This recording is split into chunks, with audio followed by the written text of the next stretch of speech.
Hello, everybody, and welcome to Turn to Page, Season 2, I guess. GrailQuest is what we're going to be reading here today. Are you ready to adventure, Raps?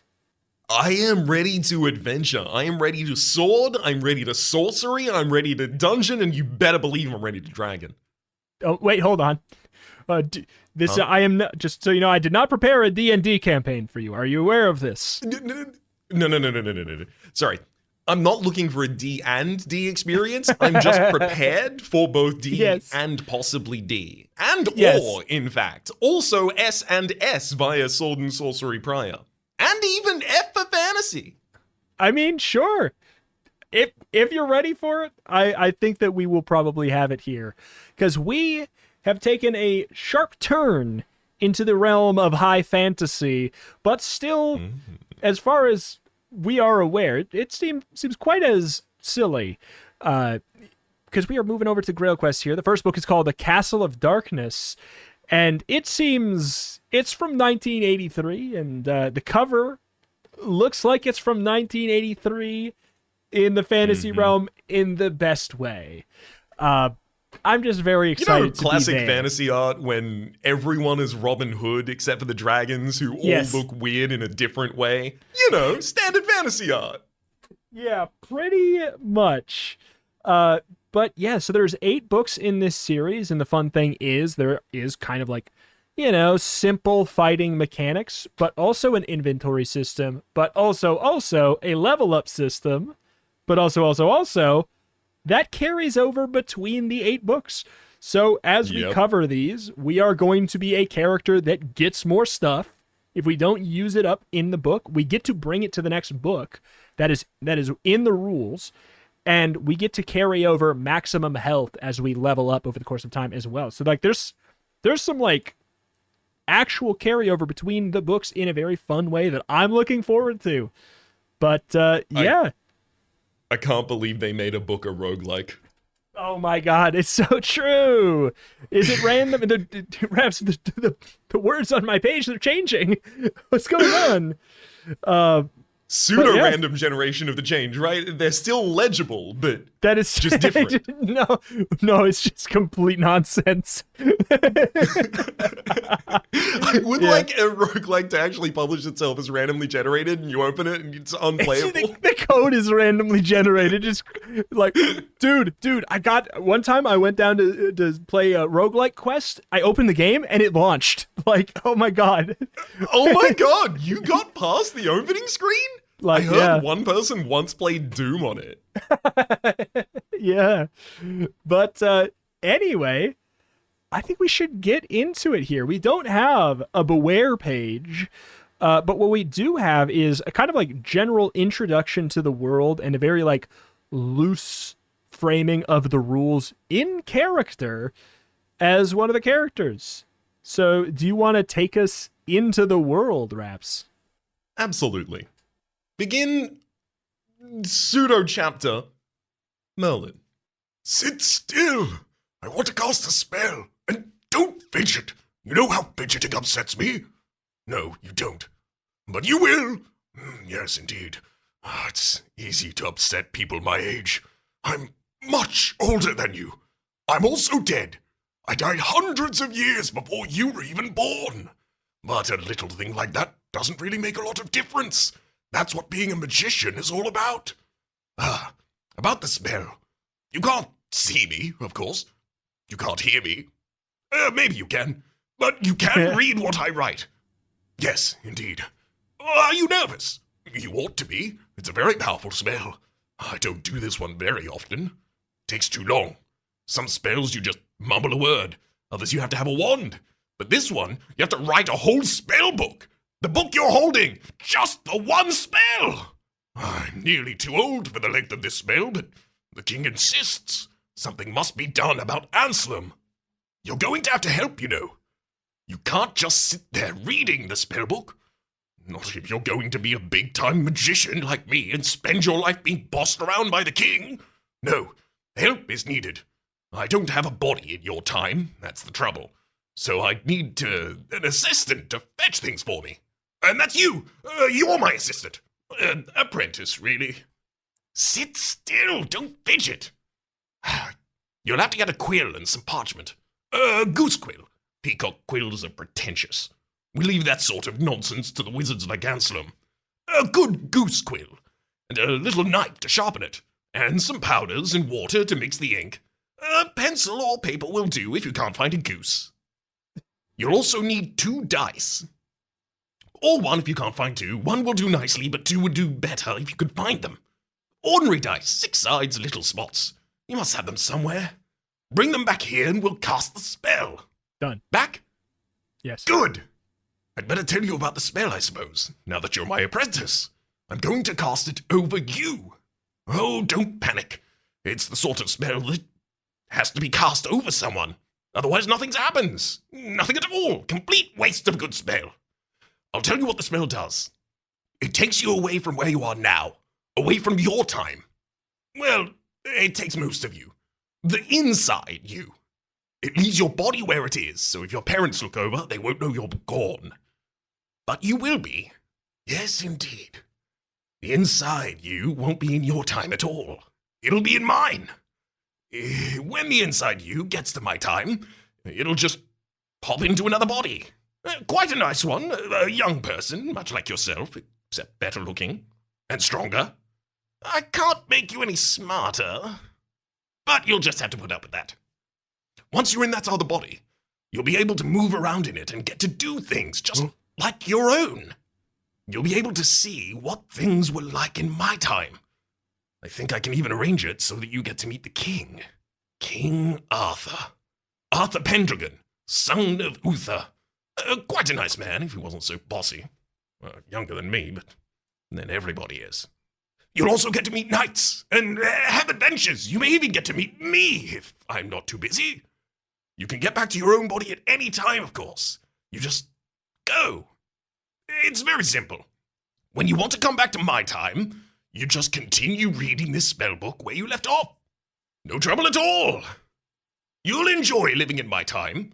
The food's better, for one thing. And there's lots of action, quests, battle, adventures, that sort of thing. Knights in armor clanking around all the place. Horses, a lot of horses. Castles, keeps, fortresses, towers, and peasants, a smelly lot. We even have a few dragons left. Not many, but in your time they've all died out altogether. And there's a lot of magic about in my time. Much more than in yours. The conditions here are far better for working magic. You'll enjoy living in my time for a time. If you don't get yourself killed. That's the deal. That's the spell. But there are a couple of things we have to do before we're off. And these involve arithmetic. All right.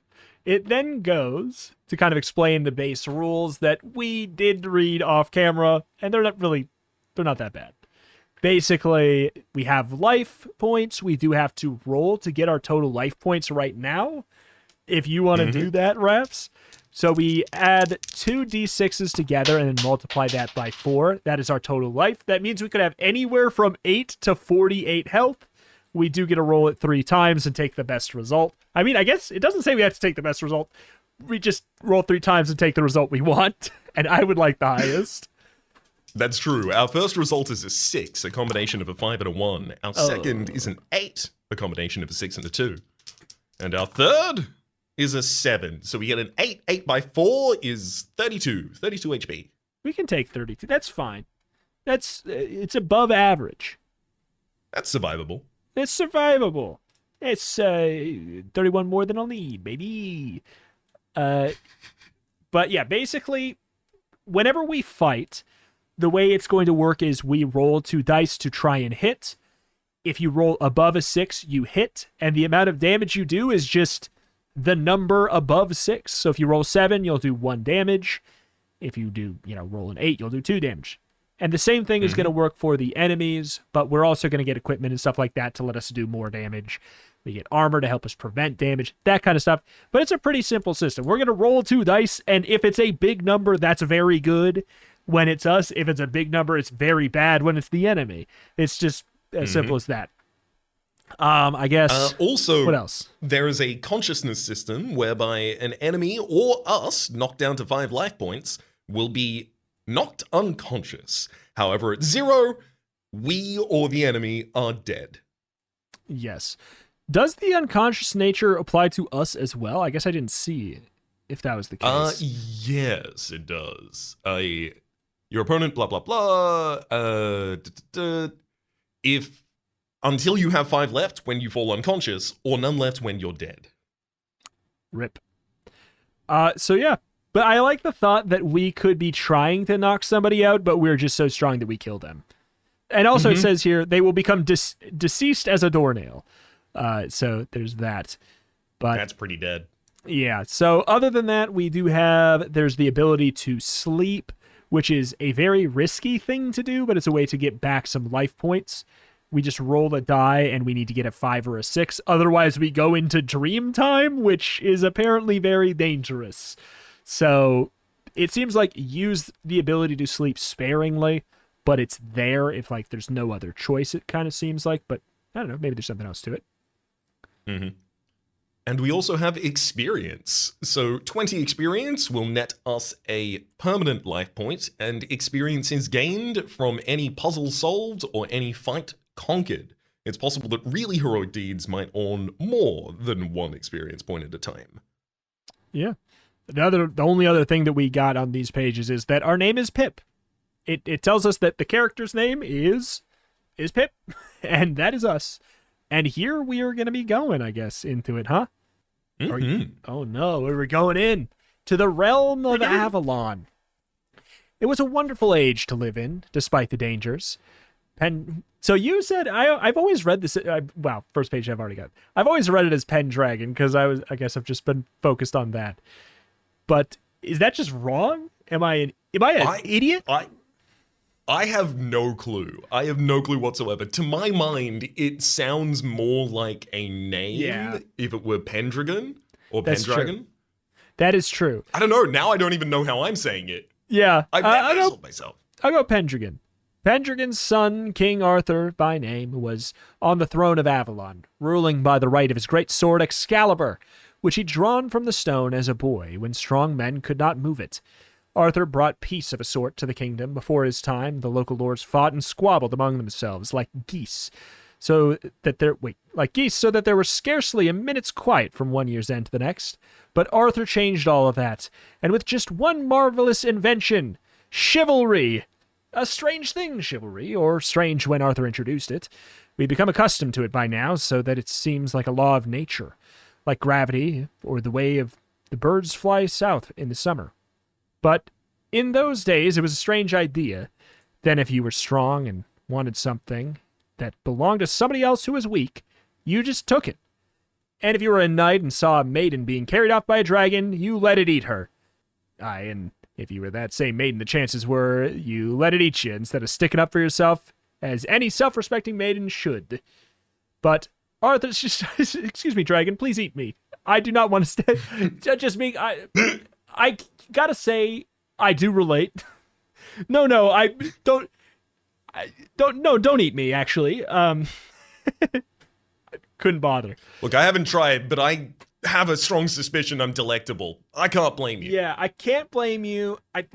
If it would possibly, if it could be arranged, don't eat me. That's probably as bold as I would get to a dragon. If it's not going too far out of your way. Yeah. If it's, if you have other food around already, if you have the snacks around already, I don't want to make you go out to the town and get somebody else. If that's, I don't want you to have to go get something else to eat. I know how much effort you went to pick me up, take me back to your cave, put me in a giant comedically large pot with some broth. Simmered and sous vide me for 2.5 weeks. I really feel like my meat has fallen off the bone at this point. But it's if true. There's any other option. I know. And I know this is just the first time I've spoken up. 2 weeks later. Anyway. I've just been gathering up my will this entire time. Exactly. Anyways, but Arthur's strange idea of chivalry changed all of that. It introduced fair play and common courtesy and decency and justice and good behavior and self-sufficiency, and a lot of other fine things that were sadly lacking in Avalon, even in Pendragon's day. It did not introduce cricket, as many silly people claim, but it did introduce jousting, which was nearly as good, and if anybody tells you jousting is a violent, brutal sport simply because of brave knights will try and knock each other off their horses, you just point out it is a great deal better than what they got up to before jousting was invented. That hardly bears thinking about. The center of all this chivalry was something else that Arthur invented. The table round, or round table as people insist on calling it. There really was a round table made of oak, mainly with teak inlay, big enough for a dozen or so knights to sit round quite comfortably. Even though knights are very bulky in their armor, but the round table was more than that, much more. The round table was a way of life, and it was a way of life that appealed greatly to a certain class of person. When Arthur first set up the round table, even before the master carpenter finished setting up the inlays, knights from all over Avalon were clamoring to join it. There was even one knight who traveled all the way from France, no mean feat in bad weather, to find out if there was even a place for him. His name was Monsieur Sir Lancelot du Lac. As it turned out, there was a place for him, and an important place at that. Although they did make him change his name a little so that the English could pronounce it Sir Lancelot of the Lake. With so many knights clamoring to join, Arthur could afford to pick the best for his round table, so he did. There was never so great a collection of knights since the Romans were chased out. Galahad, Percival, Lancelot, Bedivere, Guinevere. The list goes on, except that Guinevere's wasn't exactly a knight, she was Arthur's queen, but she often sat at the round table for the sake of the excellent advice she gave and the keen brain in her head. There was another who often sat at the round table, although he was not a knight either. He was what they call a druid, which is sort of a priest, sort of a miracle monger, all rolled into one. Does he turn into bears? Does he cast Shillelagh? Do I know? He casts Speak with Dead and Animals at the same time. Oh, you have so much more content in the game that way. Do we get to pick our class? I pick Bard. I pick Druid. I pick Merlin. I pick Merlin. Oh, wait. Seems strong. I'm playing the Merlin class? Just straight up Merlin class. His name was Merlin, which people might tell you was Welsh. The common people called him Merlin the Magician. The knights who were mostly afraid of him called him Sir Arthur. Called him Sir Arthur, who knew better, called him Silly Old Fool. But that was really a term of affection from the king. After all, it was Merlin who set the sword in the stone and helped make Arthur what he is today. That's the truth of the matter, although another wizard, by the name of Anselm, took to claiming he was the one responsible. Nobody liked Anselm much, although there was few enough prepared to call him a liar to his face. Even among the brave knights, Anselm was a nasty piece of work, and short-tempered at that. The sort of wizard who'd blight your crops as soon as they looked at you. And since nobody wants their crops blighted, people tended to leave Anselm alone. The table round was set at the King Arthur's court, which was at a place called Camelot. It was a remarkable sight, especially in the summer, with the pennants flying from the spires and the sunshine glinting off the polished armor of the men-at-arms. In the winter, not so nice, perhaps, because the pennants drooped a little in the rain and the armor was prone to rust. But then Arthur was seldom stayed at Camelot in the winter. He usually went off to Cornwall. Not very far off of Camelot, if you had a good horse to carry you, was a farm. Nothing grand, nothing large, nothing spectacular, although it was owned by a free man, not just worked by a serf. The farm was 3.5 miles due north of a tiny little market village called Glastonbury, which was very near Camelot. But the road twisted and turned so much that by the time you reached the farm, you actually traveled nearer 5 miles than 3.5. Not that very many people ever did go to the farm. Why should they? If they wanted farm produce, they bought it at Glastonbury Market, so the farm was very isolated. And this particular farm lacked a great many home comfort and had next to no luxuries at all.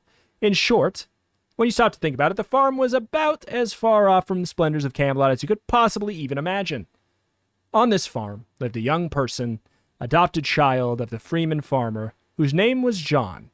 And John's wife, Miriam, or Mary, as she was more often called, the youngest person's name was Pip.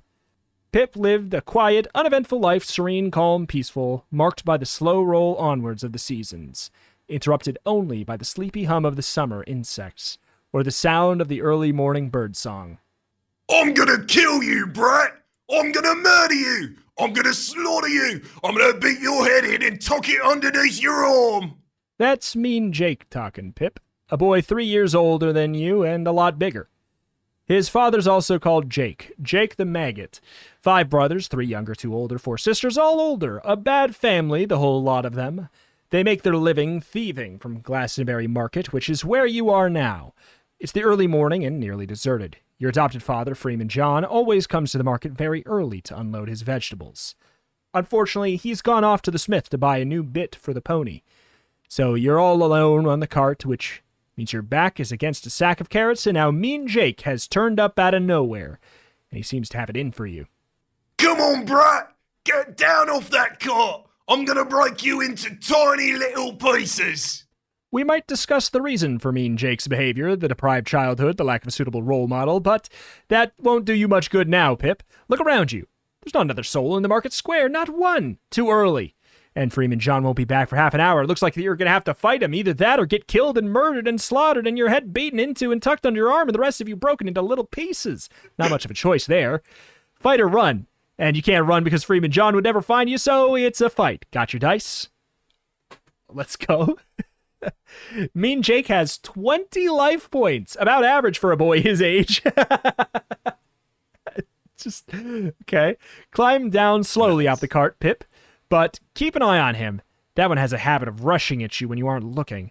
Wouldn't want that because it gives him the first blow. So keep an eye on him and close in slowly. That way you might get your punch in first. So careful now. Throw 1 dice for yourself and 1 die for Mean Jake. Whoever gets the highest score gets the first punch. Circle around him slowly. Keep your eye on him. Don't be in any hurry. Come on, brat! I'm gonna... He talks too much. That's good.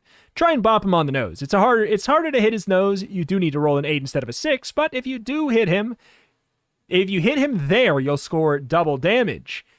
Okay, not much sense in stringing this out. Get the dice rolling and start the fight. So if we roll an 8, we hit him in the nose and do double damage. Mm-hmm. That's... I will note, I rolled for initiative, and we got a 4. Me and Jake got a 2. We're going to be going first. Well, all right. Do we want to aim for the nose? Do we want to bop him one? I mean, can we aim? How to aim a die? It's... Wait. Is it not that we have to choose, in this instance, whether or not we're hitting him on the nose? It's a bit harder. We'd You have need to to roll roll an an 8 instead of a 6. Oh, I see what you're saying. Oh, it brings that. Wow, they just throw you for a game mechanic immediately. So instead of trying to get above a 6, we need to try and get above an 8. I thought it was just saying 8 is your crit point. Like if you get an 8, you crit. But yours makes more sense. No, I think yours makes more sense. Yours makes more sense. I think we should. I mean, go big, go home. Go big, go home. Go big, go home. We attack. Nice. For 9. 9. Okay, so, well, but the thing is, so do we? If we're rolling above an 8. And we get a 9, does that mean we do 2 damage? Or surely it means we still go above 6, so it'd be 6 damage, surely. Okay, yeah, this has got to be crit, right? Yes. It's you aim both of them at the same time. If you get above an 8, you modify for the nose hit instead. Yeah, I think so. Because this would do, exactly. Exactly. Only it wouldn't 2 make sense damage if otherwise. we hit the nose, 3 damage if we hit the bottom. It has. It wouldn't make sense otherwise. So, all right, so that should be 3 damage. He's down from 20 to... Or wait, no. Shoot. 6 damage. Oh, wait, no! What's up? No. It's not... The damage you deal is not the difference between the thresholds and the damage you roll. It's the difference between 6 and the damage you roll. Yeah, that's what I was saying. So therefore it should be... So we do 9 damage, right? If we roll the 9... No, wait. 6. And 6 it's damage, threshold right. 6. That's what I was saying, 6. Oops. We got there. Sorry. The other Goosebumps doesn't have this much math. I understand you now. Yeah, that's what we were saying. The same thing. We arrived at the same point through different means, and I thought we were on the same page. But we got to the same point anyway. So that's 6 damage. He's down to 14 then. Yep. So then we roll for. Oh, that's right. I'm gonna. Does he aim for our nose? No. All right. I have rolled he's also rolled a 9, but he does not get the crit. So that is only 3 damage for us, but we do take it. So that's fine. That brings us down to 29. Oh yeah, we're on the next page. When the first fighter loses 10 or more life points. So we just need to deal 4. For all the bluster, this fight will not end up with a murder. It stops when the first fighter loses 10 or more life points. If the first fight... Okay. Yeah, so you go ahead. So we do not deal damage this turn. We roll 3. Okay. We swing wide. He does 3. He swings wider. And by does 3, I mean he rolls 3. He does not hit us. Oh, we're perfect. fine. Yeah, we're fine. We're going to ready ourselves up, steady our shoulders, Yep. and it works out. We roll an 8. Which I guess, so that'd be 4 damage. So that would theoretically bring him down to 10, which would mean we have hit the threshold, right? Mm-hmm. We've done 10 damage to him. All right. So if the first player to lose 10 or more life points is Mean Jake, then turn to page 2. All right. That's shown him. He's running off, sniveling. Maybe next time he'll think twice about picking on somebody smaller than himself. Good for you, Pip. That was well done. Well fought. We'll make a knight out of you yet. Don't worry about your missing life points. Or his, come that. I wasn't worried. They grow back. You get 1 back every hour that passes after a fight is finished. How do we know? What? How do we know how many hours? You can't get back more than you had to start with, of course, but that's all right. By tomorrow, you should be as good as new. Meanwhile, you have a bit of a problem. The mess you're in. Amazing how difficult it is to get in a good fight without getting into a mess as well. You're going to have to think of some way of explaining that to Freeman John. He doesn't approve of fighting. Hey-ho, life is full of problems. Better turn to 3 now, Pip, and find out what else is in store for you on this adventure. Were you worried about Mean Jake's life points? I was not. Yeah, I was worried we left him with too many. Yeah. If only we could. Is there any way we could have crit? No. If we would. If we crit, if we got 6, right? Oh my god! Second attack, we could have done 12. There's a chance we could have killed him. Yeah, I guess if we hit him once for about 8 or 9, and then we did the 12. Yeah, there is a world in which you can kill Mean Jake, and it would have been a better one. So it was for Pip and Freeman John and Freeman John's good wife Mary. Life went on in its same old uneventful way, the tilling and the sowing and the reaping, the fine days and the fowl. And talking of fowl, good wife Mary brought some chickens with the proceeds of a particularly good sale of Swedes Freeman John made in Glastonbury. So now they had eggs to eat on the farm. It may not sound much, but it meant a lot to them. When you're struggling to make ends meet, an egg is a treat, and a very good for you one. And a very good one for you, by the way. Pip got the job of feeding the chickens. Silly birds they were. They were 6 chickens in all, and one morning there were 7 eggs. Goodwife Mary claimed it was a miracle, although it's much more likely that a chicken simply decided to work overtime. Perhaps she liked Pip. You get chickens like that sometimes. When feeding the chickens, Pip used to daydream about leaving the farm and going off to find fame and fortune, especially fortune. There were always stories about adventurers which ended in hoards of gold when you killed the dragon, or whatever it was that adventure was all about. A hoard of gold would come in very handy on the farm, Pip thought. It would stop Goodwife Mary worrying about it so much, and Freeman John come to that. The only one who didn't seem to worry all the time was Pip. Probably too busy feeding chickens and fighting the market square, eh? Shh. You know what, Reps? You want to read the parentheses? It's kind of like a bonus voice. Sure. Yeah. I mean, it seems like they're coming up more often than... You'll be like the author over the author's shoulder saying, actually, change that. Sometimes Absolutely. I'll be the blue pages. Yeah, exactly. Sometimes Pip daydreamed of joining the round table and riding off on a fine horse out of Camelot to find adventure and a hoard of gold. 2 hoards of gold, even. But it was only a dream. Of course, that sort of thing never happens in real life. 2 hoards of gold. Not that the Table Round could have done it with a little help at the time. Even from Pip, it isn't all ale and jousting being a knight or even a king. Come to that, there are even times when affairs of state weigh heavily. Affairs of state can be anything from a bad harvest in the realm to the threat of another invasion by those Romans, or even an upsurge of dragons. Dragons are rare enough, but every so often. When it rains the first 2 weeks of August. They have a good breeding season, and the following July, the place seems to be infested with them.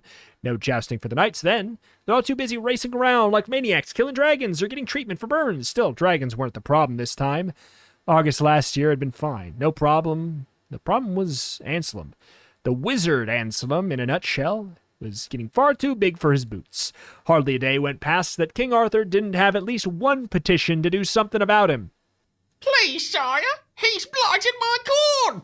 Please, sire, he took my pig.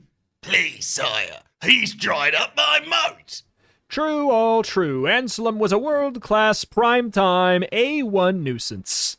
Worse than the Romans, worse than the dragons. The problem was that many of the knights were so afraid of him. Knights are fighters, great people in the face of physical adversity, but magic makes them nervous. And everybody knew that the wizard Anselm had a lot of magic. So when King Arthur suggested to Percival or Galahad or whoever that they should do something about the wizard Anselm, he started getting some funny answers. Of course, sire. Except I have a wrong to right in Tinder tale first. Of course, sire. Only, I'm just this minute off to a quest for the Holy Grail. And so on. Eventually, in desperation, Arthur dispatched the brave King Pellinore to do something about the problem, but Pellinore got lost in the forest outside Wizard Anselm's dark castle. Poor sense of direction, that Pellinore.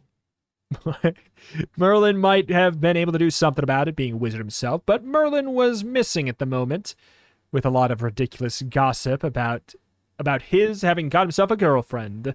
Nonsense at his age, of course. She lived in Canada. But he wasn't about whatever the reason.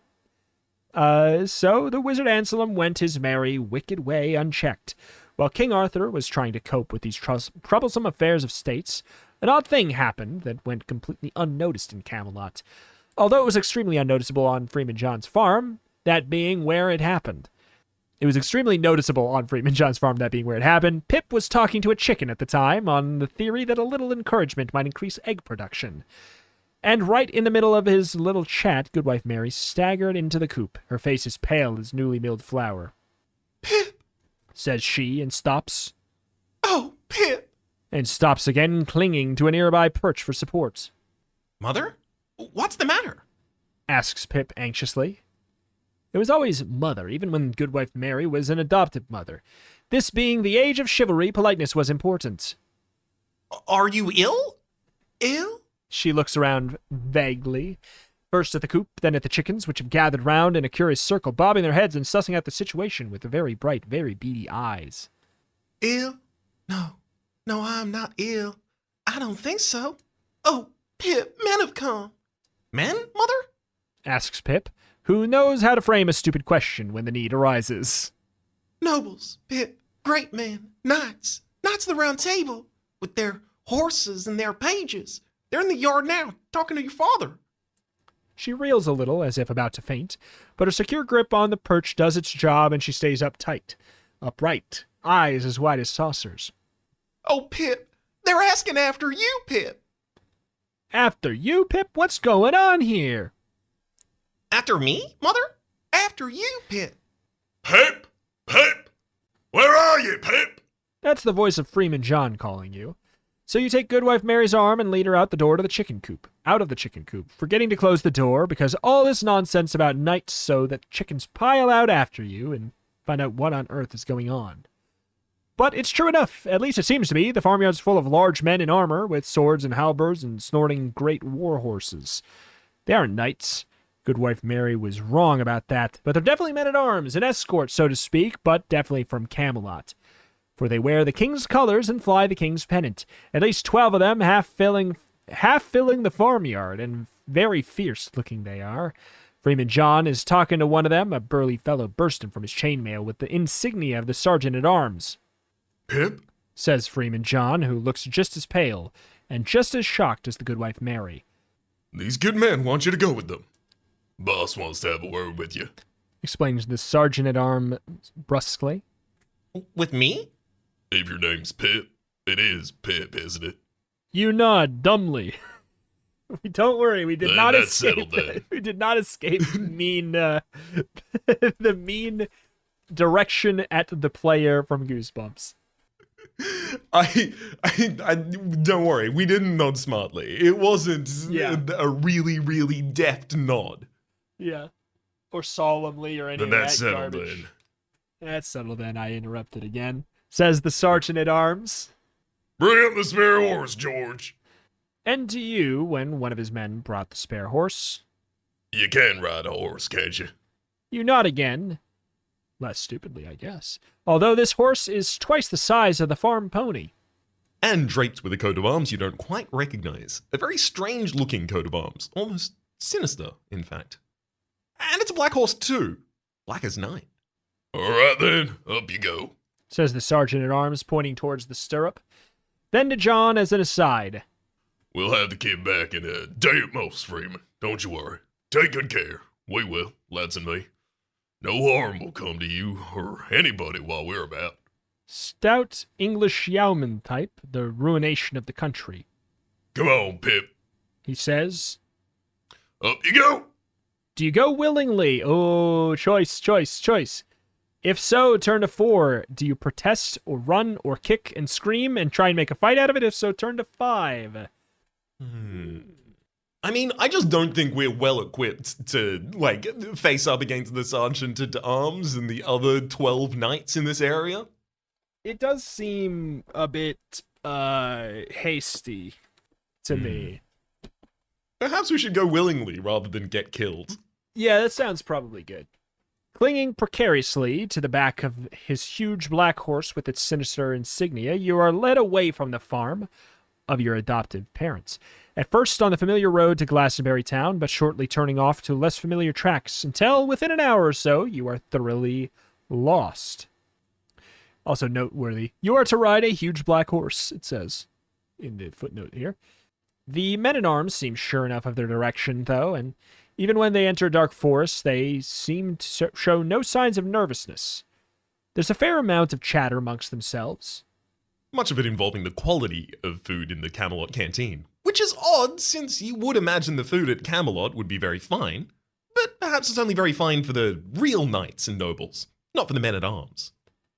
The going is slow through the forest, so that the sun hangs low in the sky by the time you emerge abruptly into a vast clearing, in the center of which is a log castle. No, not a log cabin, a log castle. Not very big as castles go, but big enough. Certainly a lot bigger than your home or any of the houses you've seen in Glastonbury, with a log drawbridge spanning a deep, still moat. There are no men-at-arms on the battlements, only crows which raise a raucous alarm as your party approaches. Since they are going to take you inside this strange castle anyways, Pip, whatever you do, better turn on now to 6 to find out what happens. Also worth noting, did we mark down experience for beating the crap out of me and Jake? We did indeed! Good, I'm okay. starting to mark it as a tally. Good deal.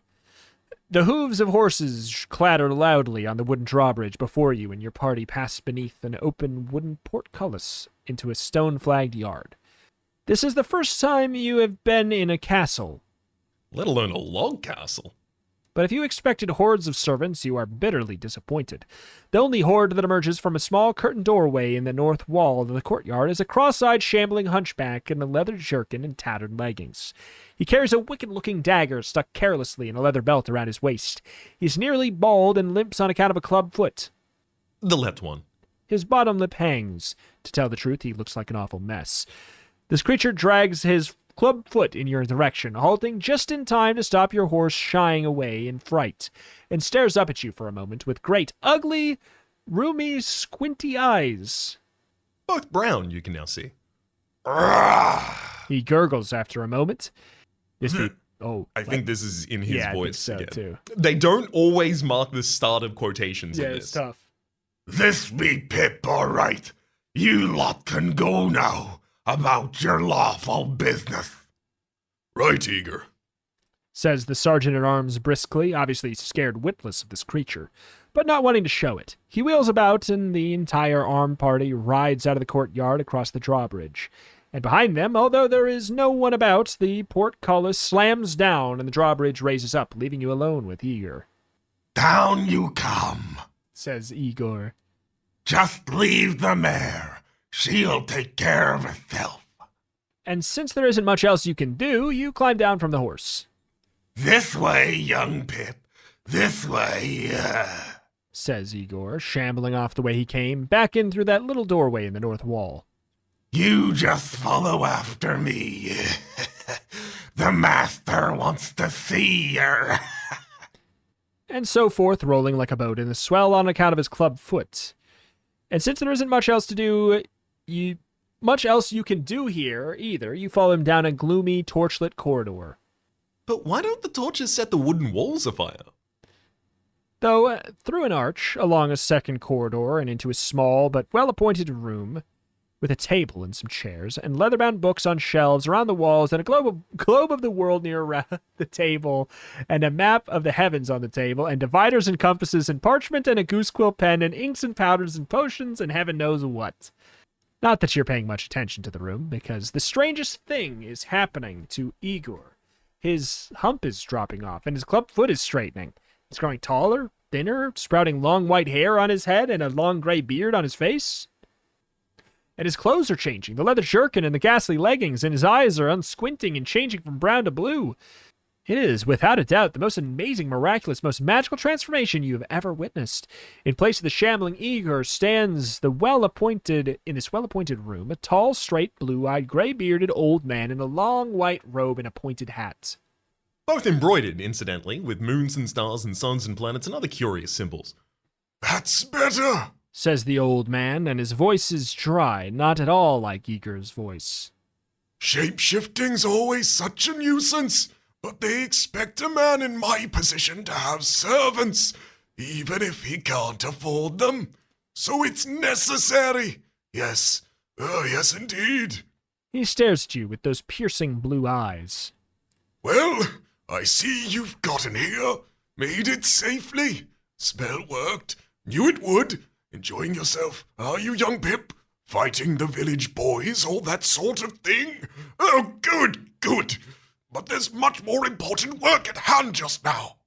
He waves you towards a chair with a sort of movement of one long bony hand. Sit down, sit still, don't fidget. It was in this way that young Pip met one of the oddest individuals ever to walk the face of fair Avalon in the days of King Arthur and the Knights of the Round Table. Although it took Pip quite a time to realize the identity of the old man who could shapeshift into the form of a hunchback Igor. And probably into quite a few other forms, if the truth be known. In fact, poor Pip was so confused, the question had to be asked outright. Who are you, sir? And the ancient shapeshifter with the piercing blue eyes said, Me? I'm Merlin, of course. Merlin. Now there you have it. That explains a lot. Merlin the Welshman, Merlin the Druid, Merlin the Magician, advisor of King Arthur, and any of the knights who cared to listen. The old wise man of Camelot who lived in a log castle in a clearing in the forest.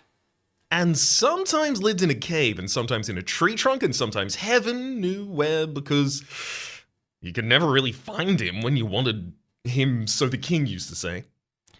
You might wonder what a man in Merlin's position would want with a young farmhand like Pip. You might wonder what would persuade him to send a party of the king's own men-at-arms to fetch such an unimportant individual. But the fact of the matter was that Merlin was a bit daft.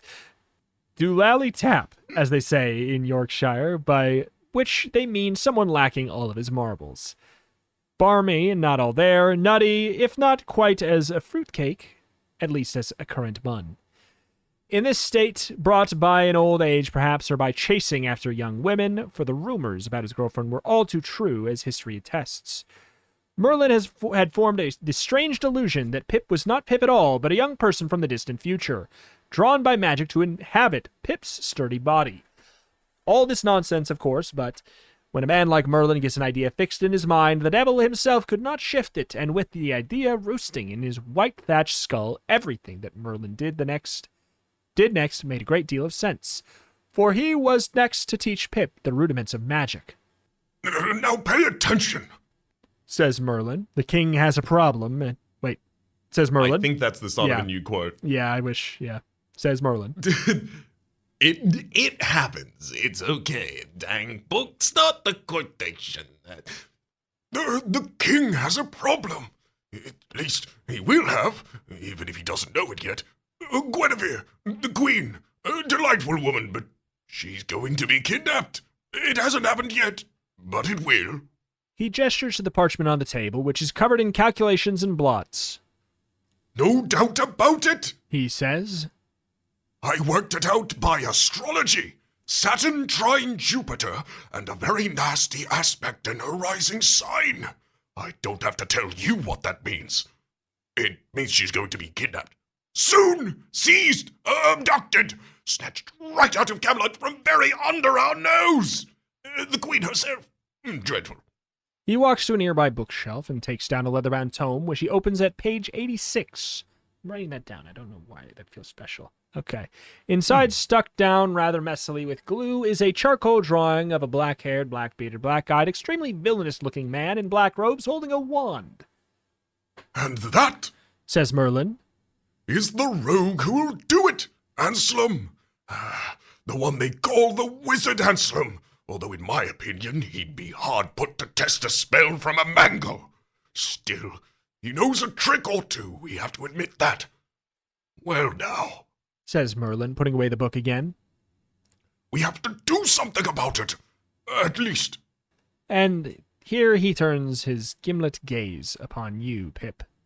You have to do something about it. I'm too busy. Me, sir? You ask, perhaps a little terrified. Yes, you! Of course you! Why do you think I brought you all the way here from your own time just to talk to chickens? No, young Pip. There's a job to be done and you're here to do it. But at least it isn't very difficult.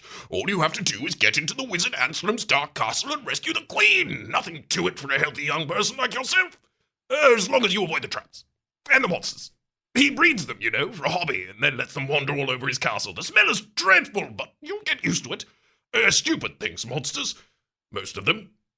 They shouldn't give you trouble. Worst that can happen is they'll eat you. He stops as if he just remembered something. Then he goes on. Oh, yes!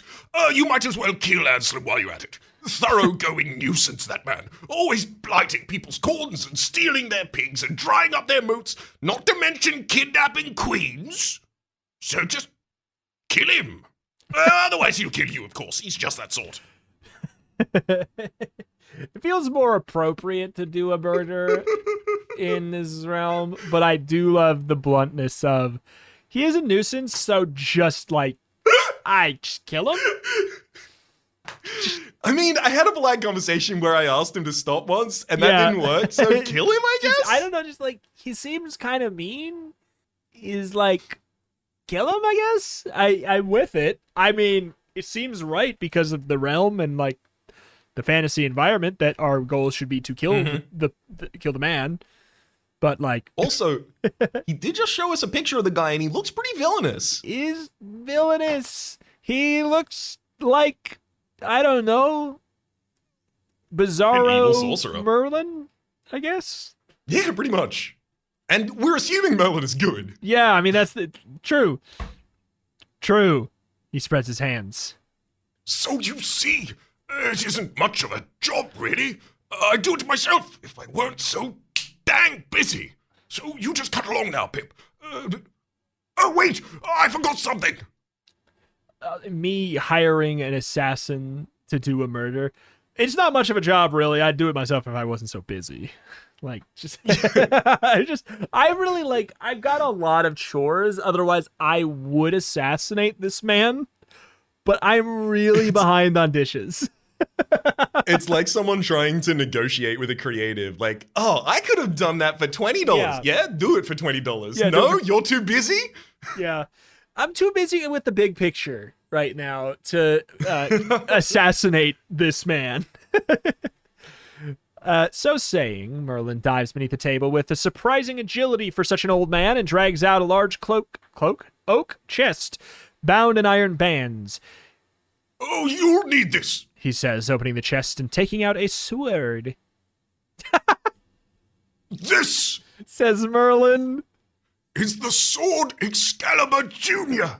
A magical blade, something similar to the one that I made for the king, except smaller. When you use this, you only need to roll a 4 or better to hit somebody.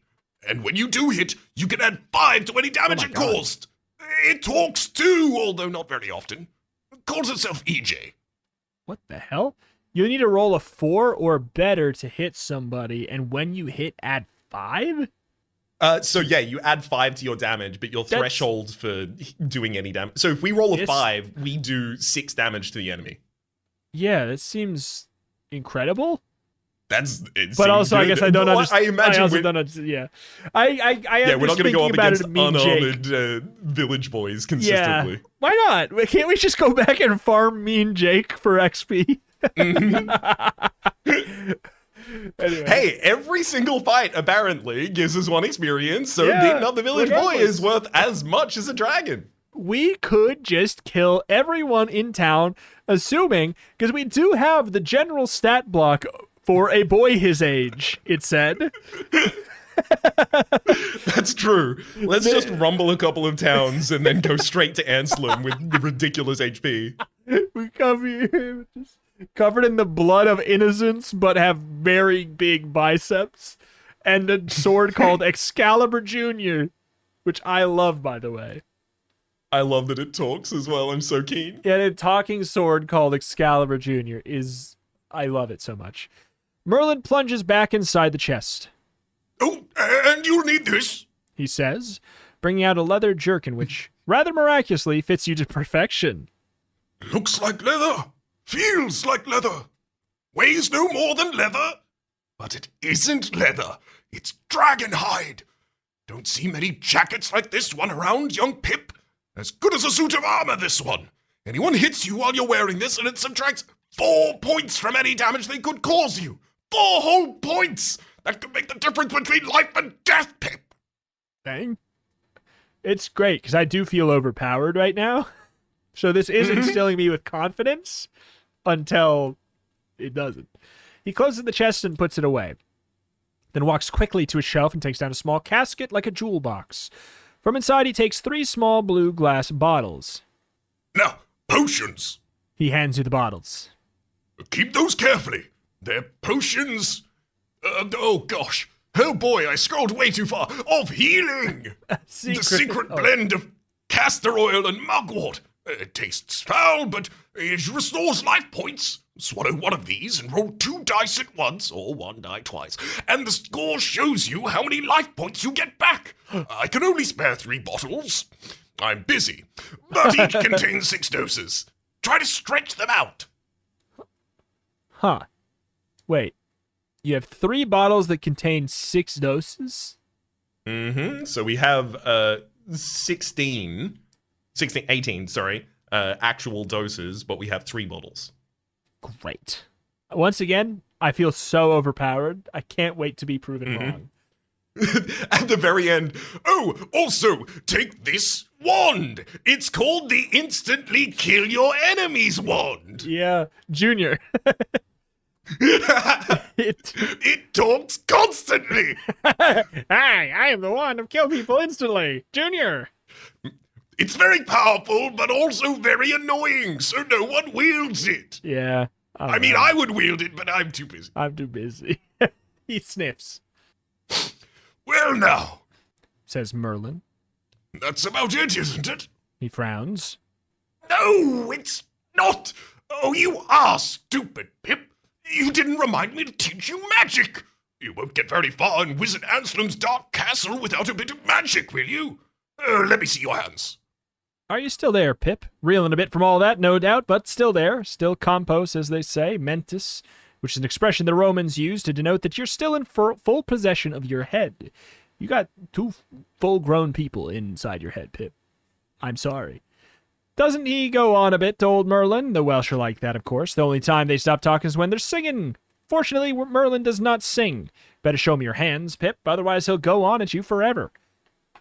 Bit of dirt under your fingernails, I see. Merlin says. Never mind. You can wash them later, before you meet the king. I did just tell you you'd meet the king, didn't I? Well, you will. Just as soon as you rescue the queen and bring her back from Wizard Anselm's dark castle. Well, you'll get to meet the king then. If you're still alive, that is. Might even get yourself knighted. You never know. Where was I? Oh, yes, your hands. He stares at your hands for a moment, then goes to the table and dips his goose quill in the ink. Hold still now. He says. Don't fidget. And right there, in the center of each palm, he draws a circle with a star inside of it. Draws it rather well, too. Then, holding your hands tightly to steady them, he draws a second, very tiny circle on the tip of each of your 2 forefingers. Right hand first, and then the left. Now, he says. I'm going to write something down, and I want you to tell me if you can read it. With which he tears a piece of parchment off the end of the sheet filled with calculations and writes on it with a quill and then hands it to you. On the piece of parchment paper, he has written the words Firefinger 1. Okay. If you speak the words aloud in answer to his question, turn to 7. If you only nod in answer, go to 8. I mean, surely it is something we would like cast. Yeah, he says, tell me if you can read it, not read it. Yeah, so I feel like 8, Let's go to 8. You see, says Merlin. this is an important bit of magic I've given you. A spell, you might say. Every time you say Firefinger 1, and a bolt of lightning will jump from the tip of your right forefinger and hit anything you're pointing at in the same room. All you do need to do is point, it never misses, and it causes 10 points of damage to anything it hits. 10! Imagine that! More dangerous than a sword, that is. And if you say Firefinger 2, the same thing will happen. The same thing will happen with your left forefinger. He regards you severely. Now, remember 2 things. The first is that the spell only works 5 times for each finger. So you only have 10 lightning bolts in all. So don't go wasting them on nonsense like target practice or showing off. That's the first thing. The second thing. And here his face grows even more grave, if that is even possible. Is that you must never say Firefinger 1 or Firefinger 2 while your hands are in your pockets. Otherwise you will do yourself the most dreadful injury. The lone bony finger comes up and points directly at your nose, that you begin to hope Merlin himself has no lightning bolts concealed in his fingers. But that is not all, young Pip. Not indeed. Not by a long chalk. In the palms of your hands, you now have concealed 2 huge magical fireballs. 2 only, 1 in each hand.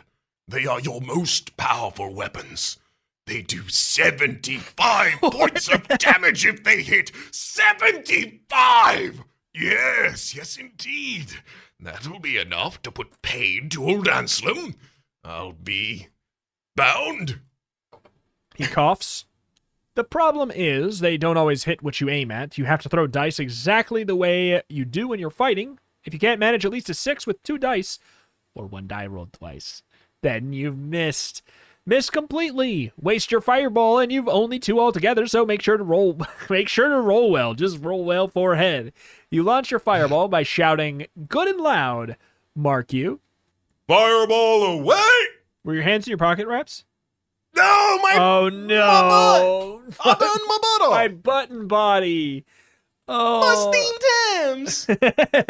Now they are.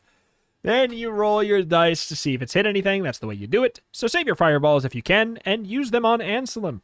Look at you. Look at you. Oh, wait, hold on. Wait, hang on. Oh no. They did the thing again. That's what I was going to say. It's all good. I will just jump to the point at... So save your fireballs if you can, Pip, and use them on Anselm. Look you, Diebark, says Merlin, lapsing into Welsh in his excitement. The issue is that the book also talks as if it's, sometimes where it's like, says Pip. Look out, Pip. Yeah, exactly. So sometimes it causes, yeah. At which I very didn't point... clock it until right at the end. Yeah. At which point in the very conversation... Or duologue, as it might better be described. There's a great commotion outside, like men pounding on log walls, ringing bells, shouting to get somebody's attention, which is likely exactly what they are doing, since the drawbridge is up and there's no way in. Merlin smiles to himself. There, says he. That will be the king's messengers with the news of the queen's kidnapping. Right on time, according to the ancient Pyramadic scrolls. But we're ready for them, eh, Pip? At least you are. I'll just go out and tell them you'll sort this all out. And off he goes, shape-shifting into Igor in the corridor, and tells the king's messengers that Pip, brave Pip, is all prepared to rescue Queen Guinevere from the wizard Anselm's dark castle. All right. To the dark castle of the wizard Anselm. What a scandal! What a fuss! What a fluttering in dovecoats! To use a picturesque expression, it was panic stations throughout Camelot, throughout the whole of Avalon for that matter. The queen kidnapped. Impossible. Such a thing had never happened before, but it had happened now. And the way it has happened was extremely creepy. No warning, no declaration of war, no attack on the castle, no peasant noble revolt. In fact, it's been a fairly ordinary day, all things considered. There was a meeting of the Table Round in the morning with nothing terribly exciting on the agenda. All the discussions were perfectly routine. Lancelot tabled a list of wrongs to be righted, and the knights shared them out equitably. Bedivere complained about the drains. He had a thing about drains. Galahad gave a brief report on the dragon situation, which was actually well under control. Percival suggested somebody should go looking for King Pellinore, who is still lost in the forest, and everyone agreed to refer to the matter to a subcommittee for further study. All absolutely routine, with not a hint of trouble. After that, King Arthur held his usual public audience, during which he judged disputes and listened to complaints. Please, sire, the wizard Anselm stole my pig. But even here, Anselm was proving no more of a nuisance than usual. Queen Guinevere, meanwhile, had not attended either the Table Round or public audience, since a look at both agendas had convinced her that the problems were so simple even men could handle them without help. So she went off to her study to write them some important letters to a Scottish cousin about the possibility of increasing his country's haggis exports. She was attended in the study by 2 ladies-in-waiting and 3 maids of honor, that being the usual custom at Camelot. She was attended by a contingent of men-at-arms and honor guard who waited stiffly outside the door, their hands on their swords, looking fierce, that being the custom too. There was only one door into the study, and consequently one door out. It was a small room with very few, if any, places to hide. Should we be writing this down? Should we be mapping that in some way? Because I know it said, in the hints it suggested to do some mapping of the castle when we get there. For some reason, I know that it's probably talking about the other, but I don't know. It's probably not important. And if it is, we'll just come back here. Yeah, I feel like it's probably not important. This and is yet probably I'm not going important. to draw it. Sure. This is probably not important. I think they're just talking about when we truly get there, but hey, we'll see. Yeah, that's what I'm thinking. Nobody expected any more trouble than the occasional ink blot. And not even that, really, since the Queen was noted for her penwomanship. But all of a sudden, the men-at-arms outside heard the ladies-in-waiting and the maids of honor inside suddenly began to scream their little heads off. Naturally, the men drew swords and rushed in, making a great fuss as men do in an emergency, to find that the Queen has vanished. They couldn't get a lot of sense out of the ladies or the maids, who all claimed Guinevere had simply disappeared while she sat behind her desk. 1 minute there, next minute gone, with not even a puff of smoke to mark her departure. The sergeant-at-arms had a shrewd suspicion they had not been paying enough attention and called for a thorough search of the room, paying particular attention to secret panels and the like, but there proved to be no secret panels. And no Queen either. Reluctantly, everyone reported back to Arthur, who was just finishing up his public audience when the news arrived. Arthur was, of course, terribly upset and lost his temper for a while, shouting all sorts of threats at his guards. But he calmed down very quickly in order to thorough search of the entire castle, particularly the grounds, Fearing Guinevere might have fallen out of a window. When this produced no indication of the missing queen, he began to suspect sorcery afoot. Afoot, even. And having suspected sorcery, he naturally thought of that pig-stealing, moat-drying, crop-blighting nuisance, the wizard Anselm. Lancelot, He said to his bravest knight. the time has come to do something about the wizard Anselm. Permanently. And Lancelot, who is really a bit too fond of the queen for his own good, promptly agreed. I will ride, sire, this instant to the dark castle of the wizard Anselm, and there I shall single-handedly fight my way through his guards and his monsters, and put the villain to death with my trusty sword. Don't talk rubbish. Arthur said, in no mood for that sort of chivalrous nonsense. You wouldn't even get into the courtyard. What's needed here is someone devious, someone sneaky, someone with the sort of convoluted animal cunning that will get them past Anselm's tricks and traps. Merlin! Lancelot breathed. Exactly. Arthur said, and forthwith dispatched messengers to Merlin's famous log castle, with the news of the queen's disappearance. The messengers returned, but not with Merlin. They returned with a very nervous and confused young person equipped with a sword that looked suspiciously like a sawn-off version of Excalibur and mumbling some nonsense about lightning bolts and fireballs. Didn't sound much of an answer to the greatest crisis the realm has ever faced, but Arthur knew how stubborn Merlin could be. And for all the druid was an old fool, Arthur still had a sneaking regard for his judgment. So he ordered the quartermaster general to pack some sandwiches and fruit in a lunchbox and check out a standard-issue backpack with ropes and climbing spikes and other odds and ends to use to commando... and other odds and ends of use to commandos. Then called a 36-strong guard to escort this young person to the forest of the outskirts of the wizard Anselm's dents. The guard... So should we write down that we have the sandwiches and fruit and stuff? I guess that's the question. I am writing these down. Okay. The guard carried out their duties as ordered, escorting the young person into the forest and leaving rather promptly on account of the magical atmosphere that surrounded anything to do with Anselm. It was only when they returned that everyone realized they had forgotten to ask the young person's name. The oversight caused much general annoyance, as Percival remarked they would have nothing to put on the tombstone. Well. One second as I write down the lunchbox. Standard issue backpack with ropes. I will say it looks like it is about to get choosy. To put it... And climbing spikes. Yeah. To put it clearly, I think we have exited the introduction and have entered the meat. Excellent. As this chapter is called The Adventure. Well, here you are, Pip, in the dark, dank forest that lies on the approach to the dark castle of the wizard Anselm. What adventure, eh? What a jolly jape. What a light-hearted frolic. Well, perhaps not. Let's see what you've got inside your backpack. That might cheer you up. Now let's see. Oh, boy. Here you go. It actually says what is here. A coil of stout rope 15 meters long, which is useful. A dozen climbing spikes could come in handy. 6 good torches, their ends well dipped in pitch. A lantern and 4 flasks of oil and a tinderbox to help you light them. A lunchbox with bully beef sandwiches and 2 apples, some sheets of parchment, quill and ink for mapping, and look, a dagger for you to hide in your boot that will give you +2 damage if you manage to stab somebody with it. Some salve for your wounds, restores 3 life points immediately with enough for 5 separate applications. Wait, what? Oh, that's in addition to our potions? Mm-hmm. Dang. Some garlic to give your sandwiches a bit of bite. A mirror made from polished metal, a hammer, some nails, and a saw. There's also a lodestone in a little pocket in the side that you can use as a compass if you're stuck. Just mark one end and hang it from a piece of twine. Let's see. There's still some twine in there if you look.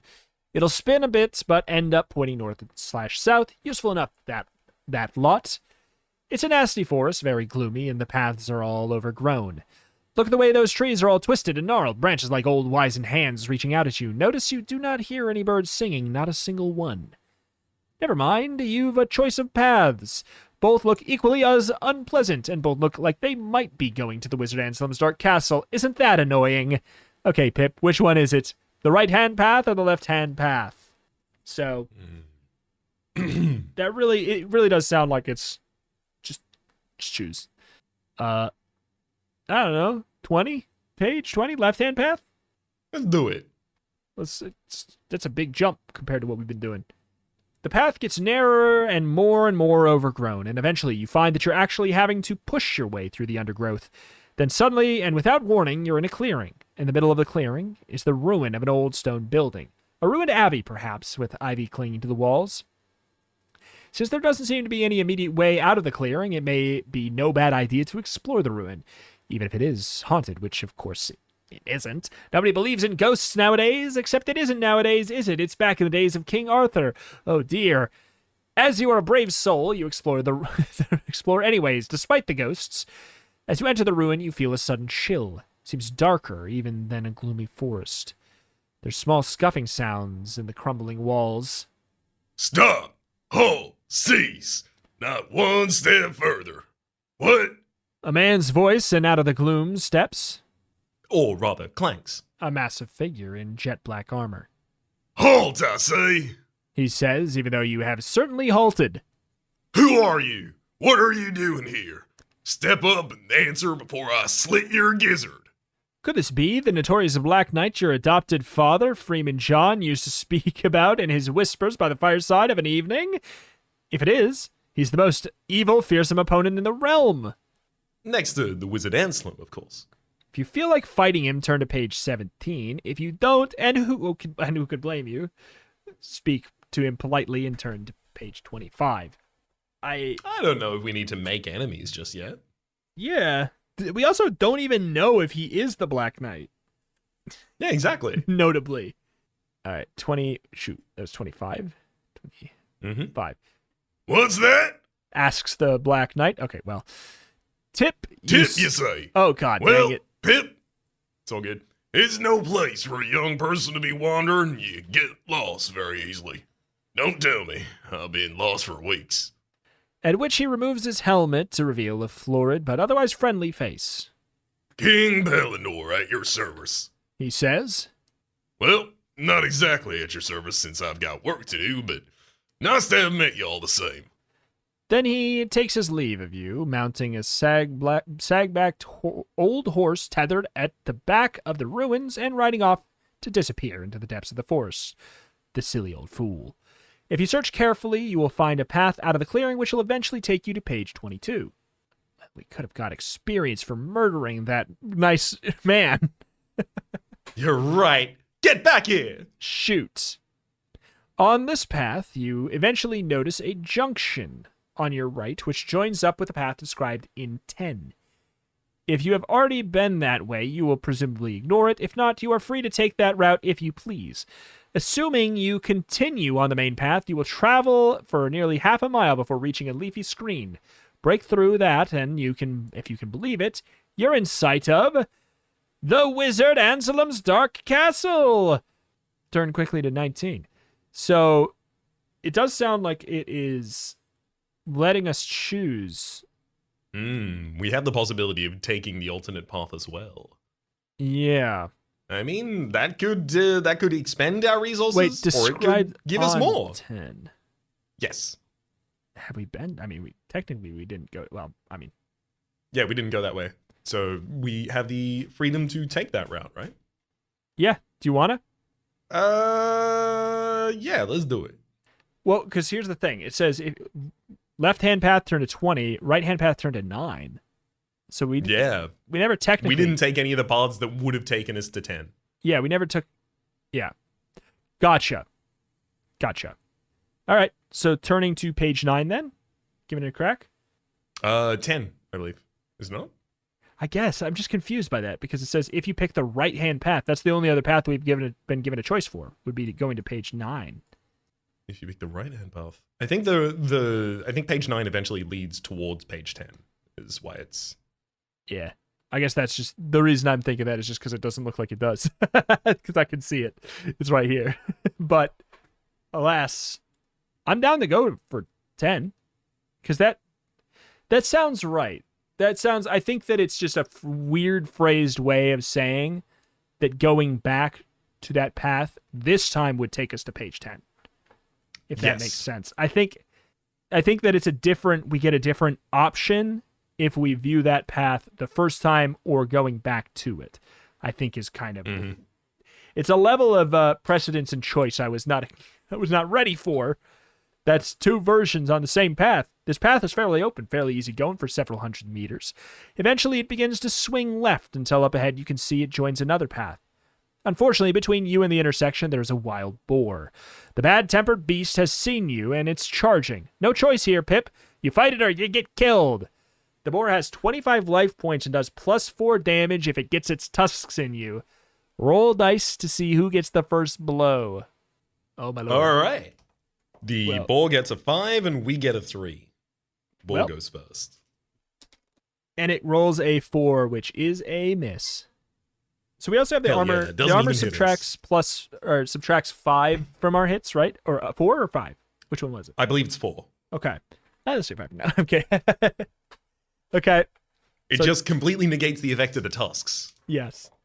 We roll a 6, which is greater than the limit 4 we needed to roll because we're using the sword. So we do 4 damage, right? Wait. 2 6. plus... don't we roll... We had 5, don't we? Oh, yeah. So we do 7 damage. 7 damage to the boar. But I guess now knowing... Yeah, now Yeah. knowing it's 25 life points and knowing that they still effectively roll... we got equipment, but they do damage to us the same way that old mean Jake would. So knowing that does help. All right. Boar rolls a 5, which is a nothing. No damage to us. Hell yeah. We also roll a 5, which is damage for us. For 6 total damage to the enemy, I believe. Taking them down to 12 now. Okay. Gets 10. So it's 4 damage though. Yeah, so it would have been 4 plus 4, but we negate 4, so Yes. it's just 4 damage to us. That's fine. I take 4 damage for breakfast, and I am looking for tips and help on how to not. Well, I'm afraid we're not going to be able to tell you anything with this strike of Excalibur Jr., which rolls a 9. So that's Ooh. 5 above the limit as well as 8. 5, so we do 10. Oh, Is it plus eight? 5. Wait. Oh, the limit got lowered too. Gosh, it's crazy. We did one fight with normal variables. Not even, because that was like with the 8. We have not done a fight with normal variables, so I got twisted already. So yeah, limit is currently down to what? 4 or 3? The enemy's HP, sorry? The limit for what we need to roll to do Oh, damage. 4. Okay. All right. Good deal. 7. So that is going to be 1 damage. Mm-hmm. That's fine. That's fine. I take 1 damage for breakfast. 6, we do enough damage to take out the ball. Ba-ba-da-ba-ba-ba. Second point of experience. Is it killed or knocked out? Does that matter? That's a good question. They had 2 health after the last attack, so if they did no damage to us last round, then they would be unconscious. You know what? Let's maybe say the boar's unconscious then for flavor. If you kill, well, because I don't think there's even. I don't think it matters. There's only This one doesn't even option. have text for if they're unconscious. So, but I'm saying we didn't murder this animal. We knocked it out. If you knocked out the boar, go on to the intersection. This joins your path to the path leading to 22. Okay. You eventually notice a junction. Describe the 10. Okay, so then we can now turn quickly to page 19. This is it, Pip. This is where the trouble really starts. This is the Wizard Anselm's Dark Castle. Just look at it. Looming up there in the midst of some huge sodden tombstone. 7 towers, Count them. and not one under 20 meters in height. Great dank stone walls, dripping slime, and still dark moat that's probably full of the most loathsome creatures you've ever could imagined. Did you ever see such an evil-looking place? Fair set your teeth on edge to think about the lovely Queen Guinevere languishing in some deep dungeon inside. The drawbridge is down, Pip, and the portcullis is raised. Not a garden site, they say. The Wizard Anselm doesn't need them. Nobody in the right mind would even risk entering the castle without an invitation, so if he leaves the drawbridge down and the portcullis is open, Come into my parlor. said the spider. There are monsters in there, Pip, and traps and tricks of all manners of evil magic, so they say, but the queen is in there too, so there's nothing else for it but to put a brave face on, keep old EJ handy, and put the best foot forward. Just a couple of points before you start, Pip. The castle lies directly in front of you, to the north. From now on, all of your directions will be given as north, south, east, or west, which is handy for drawing a map. Yeah, sorry. I guess for some So reason good. I was like, this is rules and just, yeah. Which is handy for drawing a map. And you'll certainly need a map, especially if you're killed and have to go back again. Directly ahead of you I.e. north. is a 100 meters wide area of barren, stony scrubland, then the moat, drawbridge, and ghastly castle. Off you go, Pip, onwards towards 23, and good luck. So are you attempting to draw this already? I don't believe I have anything yet to draw. I mean, I guess the castle is ahead of us. Yeah. just draw the whole owl. Onwards to 23, and good luck. Having crossed the drawbridge and entered the enclosed archway tunnel which leads to an open portcullis, you have a choice of making a dash for the portcullis before it closes, or creeping along carefully and slowly examining everything as you go. If you make a dash for it, turn to 30. If you creep along slowly and carefully, turn to 13. I do fear us, like, getting portcullied. Portculled, you know what I'm saying? Like, Let's creep along slowly and carefully. Be a little observant of our surroundings. yeah. Oh, you want to be careful, you idiot. Sorry, wrong book. You notice a series of holes in the tunnel above your head, and by keeping close to the walls, manage to avoid the boiling oil that suddenly pours through them. Gotcha. So I think we avoided damage. You reach the portcullis in one piece and thus gain entry on 32. You've entered a vast open courtyard, its unflagged floor composed of seven of beaten earth. 50 meters north are closed wooden double doors set into the far wall of the courtyard. Over by the eastern wall are 2 carts, 6 crates, and about a dozen wooden barrels. Stone steps on the western wall lead upwards to the battlements and towers. There's about 100 chickens scratching about in the courtyard. If you run towards the wall with the double doors, turn to page 15. If you move east to examine the carts and barrels, turn to 18. If you move west to climb the steps, 29. If you stop to have a little chat with the chickens, 27. Ooh. You got me. Mm-hmm. I So we're mean, going to be talking to those chickens. I mean, it's like, stick to what you know sometimes, right? Like, we are, of all And these we things, certainly we know are that. most experienced in talking to chickens, I would imagine. 27. Okay. Dumb move, Pip. These are savage chickens. The wizard Anselm breeds them as courtyard guards. I thought he didn't need them. You have chickens for guards? The savage chickens fling themselves on you. Savagely. And though each peck only does 1 life point of damage, there's so many of them that they could easily kill you. Roll 2 dice to find out what happens. Okay. We rolled a 9. Okay. Score a 7 through a 10, and you escape with half of your current life points. And then go back to 32 to reconsider your options. All right. We're on 13 HP now. That sucks. It does. We'll get more health later. All right. Do we run to the double doors, move east, move west, or stop to have a little chat with the chickens again? I mean, that could go better. That could have gone better. Check out the chickens. I will say 1 through 4 killed us. If you roll a 1 to a 4, they literally just kill you. It's 1 to 6 that does that. Oh, shoot. It's What? even larger. That's... Wow, okay. I mean, I would like to check out this barrel and these carts Yeah. and barrels. Yes, on page 18. Page 18. Smart. The carts are in pretty broken down condition and more or less unusable. 2 of the crates contain old sacks, 1 is full of rotten apples, and the rest are empty. 3 of the barrels contain the cider, the rest the wine. If you drink any cider, turn to 12. Drink any wine, turn to 16. If you leave this load of old rubbish and go to the double doors on the north wall, turn to 33. West of the battlements, 29. Oh, we can't talk to the chickens anymore. I mean, we're hurting, and I wonder if one of these is helpful. Yeah, I think cider could be. I mean, is the cider more likely to have, like, gone bad? The apples are rotten. I almost feel like the cider is less likely to go bad than the wine. Great. But that's based on nothing. Okay. Do you want to drink one of them? Let's go wine then. Whatever. I'm happy with either or. The wine tastes funny. This is because it's poisoned. All right. Roll 2 dice to see how it affects you. Score 1 through 6, and you die.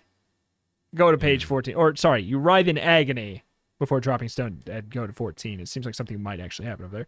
Score 7 through 12, and you're sick, losing half your current life points. All right, let's go to 14. We rolled 4. Oh, boy.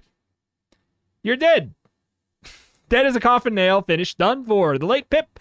Draw a thick black border around this section for future reference. You may be back here again before you're much older. Most people get deaded sooner or later. The first few times they try and get through this adventure. Don't get too depressed about it. What you have to do now is go back to the beginning of the forest where the King's Guard left you and try again. You'll rescue the Queen sooner or later. What's more, you can safely ignore the monsters and villains that you have killed the first time around, since these will only be harmless ghosts and illusions when you go in again. So when you go back, you'll need to roll up your life points again. No good trying to return to your adventure with no life points. So roll them up exactly as you did the first time, and here's a tip. Draw a map as you go along, especially the map of the wizard Anselm's Dark Castle, as it will help you find your way around better the second time. Make a note on the map of what you've encountered second time around. A map is as good as an extra sword or even an extra fireball. Now back you go to the beginning of the forest, Pip. With luck, you won't be seen around here again. So, if we did that, that's interesting, because then theoretically couldn't we just zoop? Could we take the exact same path and ignore all of the enemies because the enemies are illusions and ghosts in this instance, in which case we have 2 experience and we're on a randomized HP value in the same area? Yeah. Yeah, kinda. Yeah. Effectively, we just get to choose whether or not we want to try and take the right-hand path instead, or if we want to commit to the exact same path and be back here and try the cider which is poisoned. I'd like to try the cider, which is poisoned, instead. Sick. Now, our HP value is... Ooh, that's a good one. We rolled a 9 as one of our values, and we rolled a 9 again, so that's going to be a total of 36 for our HP as our starting point. Huh. Nothing will have modified it by the time we get to this, because the enemies are harmless illusions and nothing else has dealt direct damage to us. Yeah, that seems... So- I'm just so confused, though. Huh. Why would we not... I don't know. I'm trying to think Why of... would you not want to just constantly die? Yes.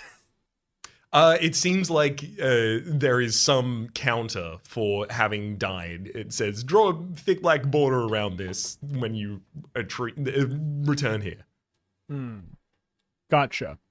But it also seems like dying in this book is expected and expected to be a thing you occasionally encounter. So I think for the sake of the podcast, effectively the way that we ought to navigate this is have effectively quote unquote like save states. Not that we have to like manually do them or anything like that, but recognize this is a point where we could have gotten here by doing this series of actions that we do not need to automate. That's just how we got here. Yeah, because that's the thing. It's like, what if we want to visit the castle again and drink the wine? Why would we ever not just do?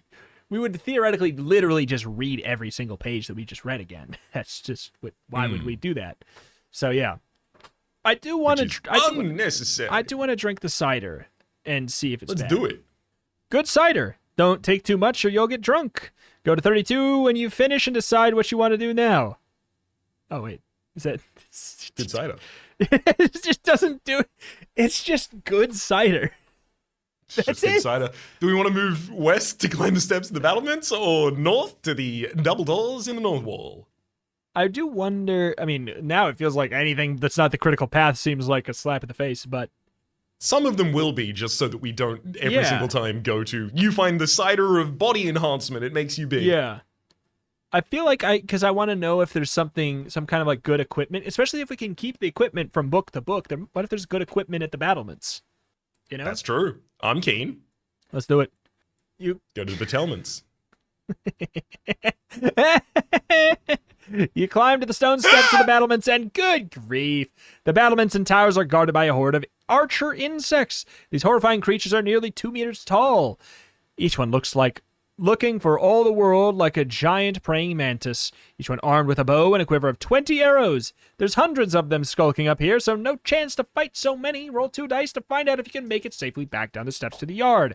Score a 1 through 4, and you are killed instantly by 750 arrows. We rolled a 7, which puts us in the realm of a 5 to an 8. We are wounded by 3 arrows for a total damage of 10 life points, but make it back to the yard. All All right, time for the double doors, I guess. Let's go to the double doors. So, first option, best option. I will say, always in my mind, I'm like, the first option can't be right. Exactly. We did get to have some good cider. Had absolutely no That's- in-game benefits or that's true. impact. But we had it. And it's ours. Okay. As you reach the center of the courtyard, you fall down a secret trap door, well hidden and covered with compressed earth. Go to 36. You're in a gloomy, stone-flagged corridor, 3 meters wide, 3 meters high, with rough stone walls dripping slightly with dampness and covered in mildew. If you fell in through the trapdoor, deduct 5 life points. There are easier ways of getting here. Wait, what? Didn't we? We fell through the trap door, didn't we? Mm-hmm. How is there another way of getting here? How? Wait, what? I think it's possible that I don't know. I think it's possible. I have no clue.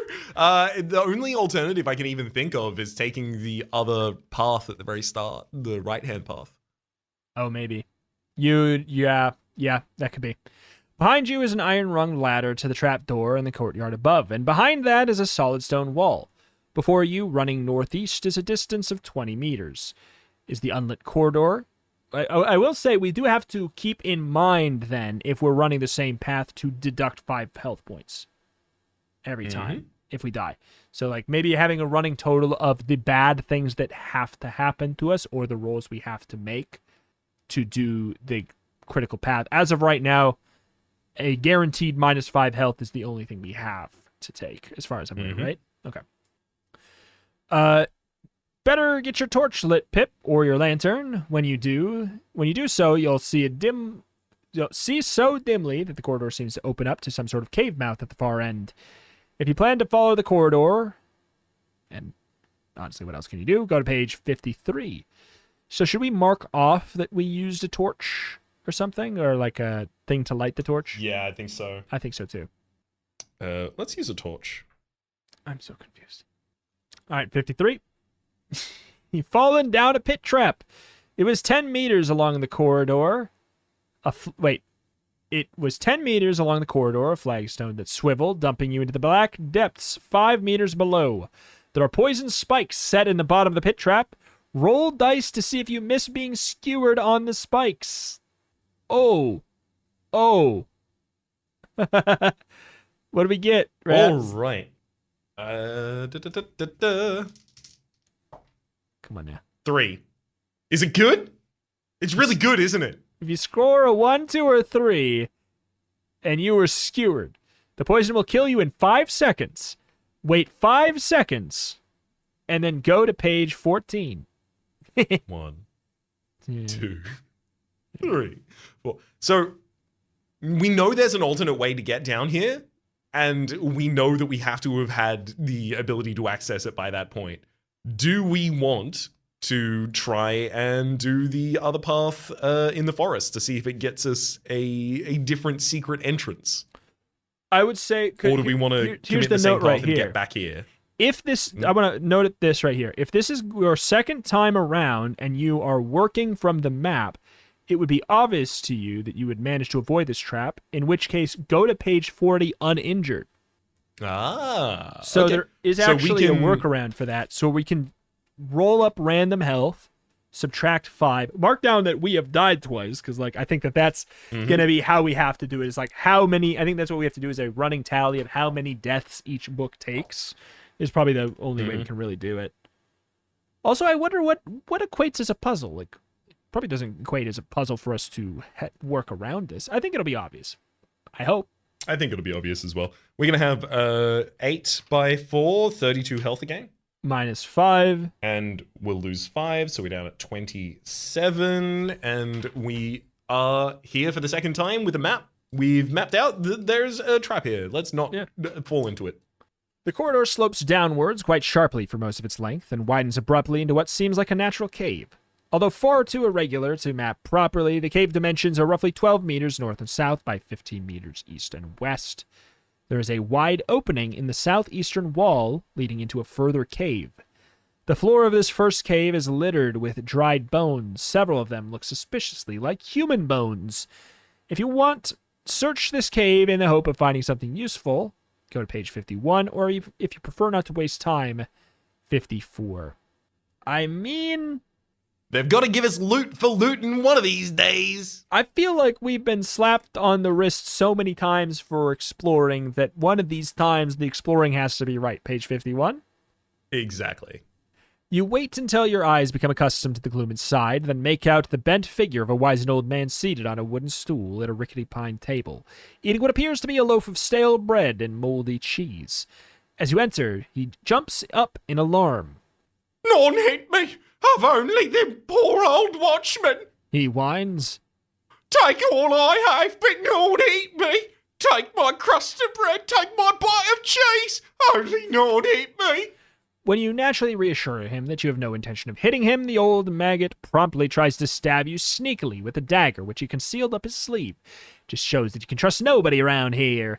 Roll a dice to see if he manages to get you with the dagger. If so, it does +2 damage, with another life point automatically lost in the next section on account of blood poisoning. Now, it might be wise to use EJ to slice him right into stock cubes. He has 25 life points and will fight back like a demon. So he immediately does 6 damage to us. He rolled a 9. So, oh wait, hang on. 4 of that is going to be deducted. So he rolled a 9, which is 3 higher than 6. So he does 3 damage. He does +2 damage because of the dagger. He does +1 because of the blood poisoning. And then 4 is removed from that because of our armor. So we take 2. Yes. I think. I will say, I feel like the poison is trying to say, I think the way that I'm understanding this poison is that that's 1 damage that will happen to us no matter what, even if it's blocked. So if we were to fight him and we block every attack, but I think it's just like 1 true damage, more or less. I'm not certain because it says, see if he manages to get you with the dagger. If so, it does +2 damage with another life point addition, automatically lost. I think it's just that we have like a poison. So we're taking 1 damage per round anytime he struck us. I guess that's, yeah, I guess. Maybe. Regardless. We gotta fight him. Do you want to kill him? He attacked first. Oh, we have to fight it's our turn. Wait. We have to. Yeah, wait. Now it might be wise to use EJ to slice him into sock cubes. Weird. Huh.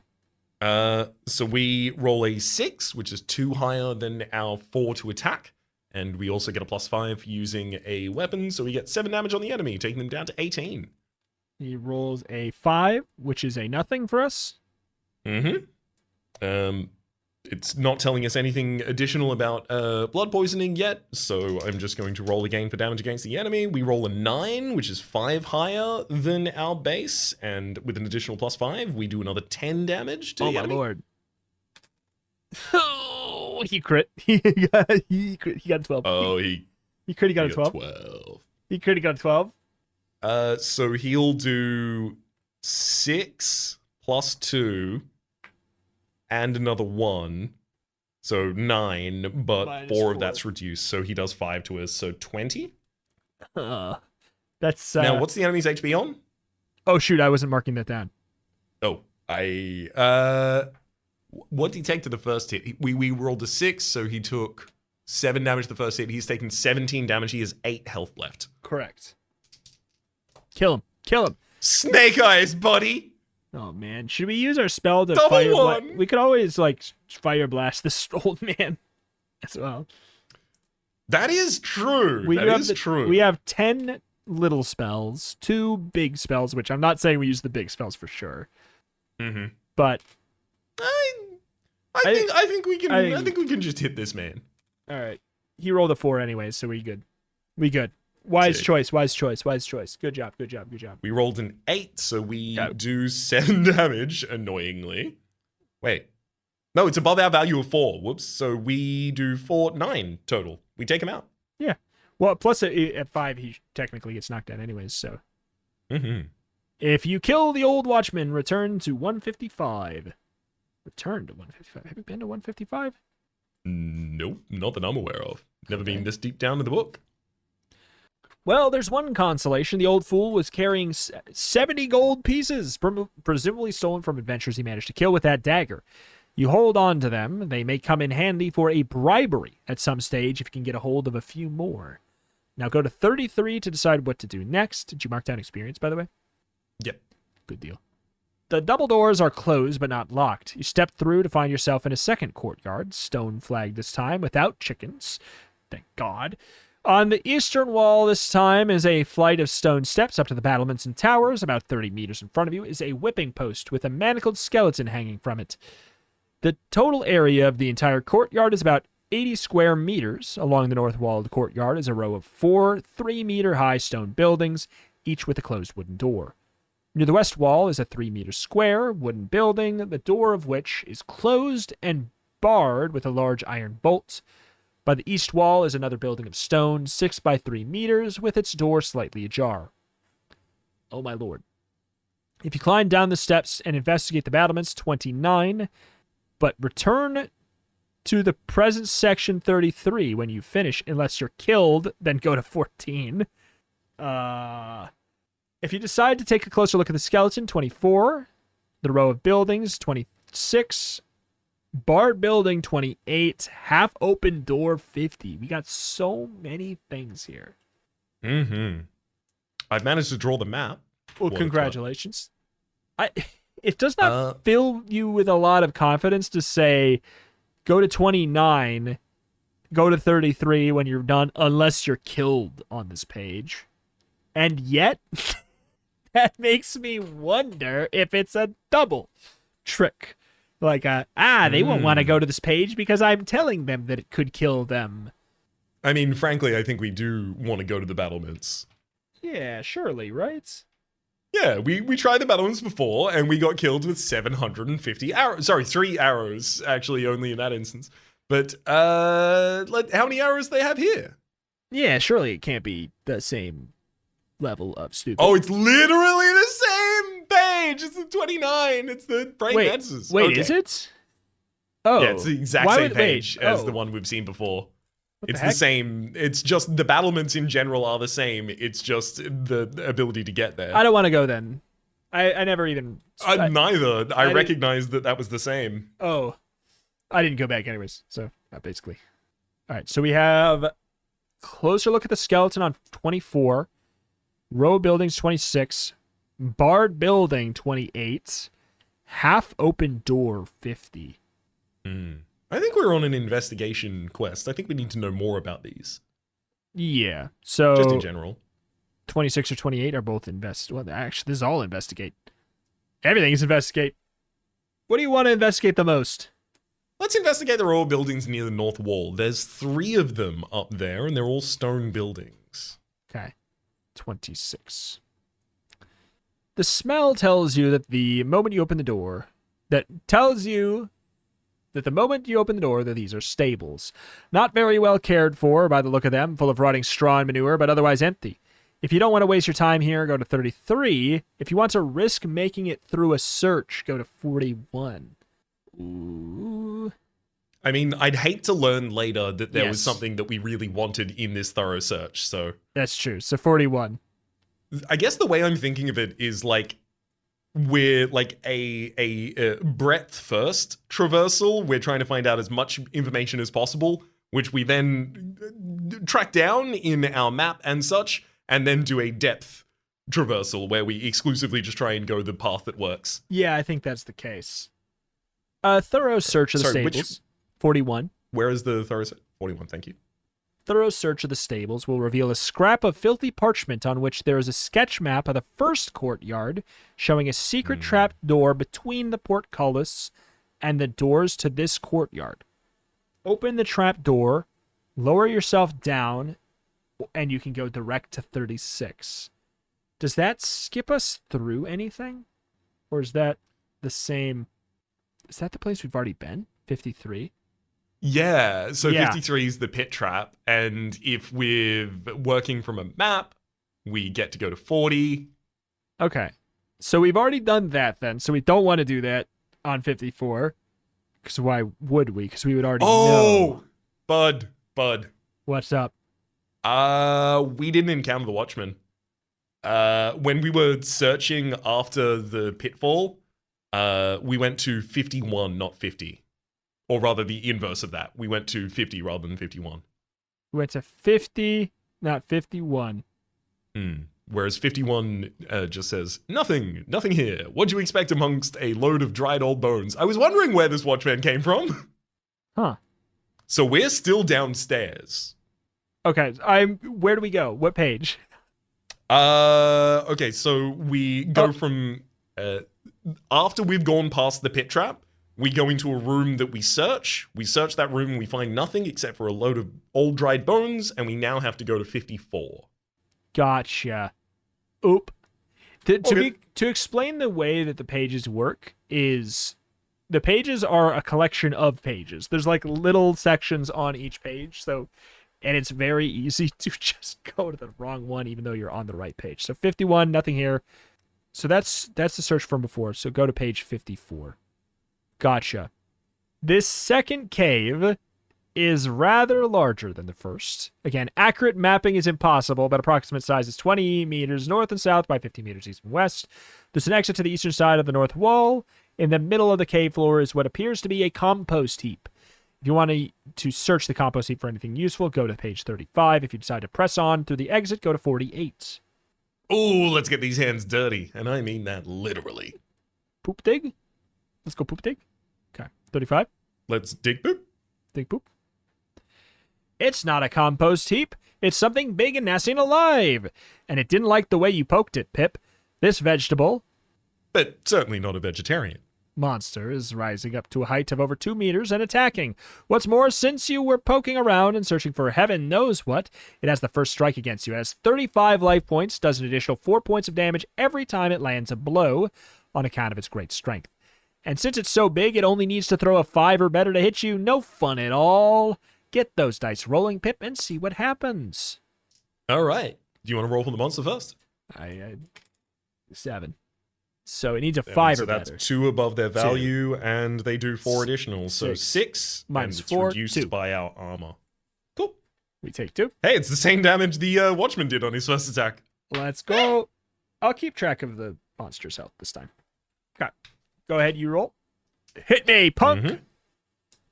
We roll a 6, which is 2 higher than our hit value of 4, and with a +5 sword. So we do 7 damage back to the enemy, taking them down to 28. Okay. Monster does a 7, which is, wait, same thing, right? 2 plus 4, 6 down to 2. Yes. Another 2. That armor, thank God. Imagine doing this without it. Not that you could. Yeah, no kidding. It's a value of 4. Great. So I think we do.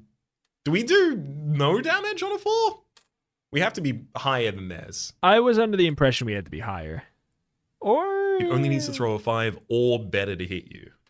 Just gonna very quickly check. Oh, I think that if you roll the number, I think you get to add the weapon. I think it's just like do the weapon damage. That makes sense. You only need to roll a 4 or better to hit somebody. And when you do hit, you can add 5 additional damage to any damage caused. Okay. So yeah, we'll just do 5 damage Just do by 5 base damage. result of that. Yeah, that works. Okay. All right. Enemies on 23.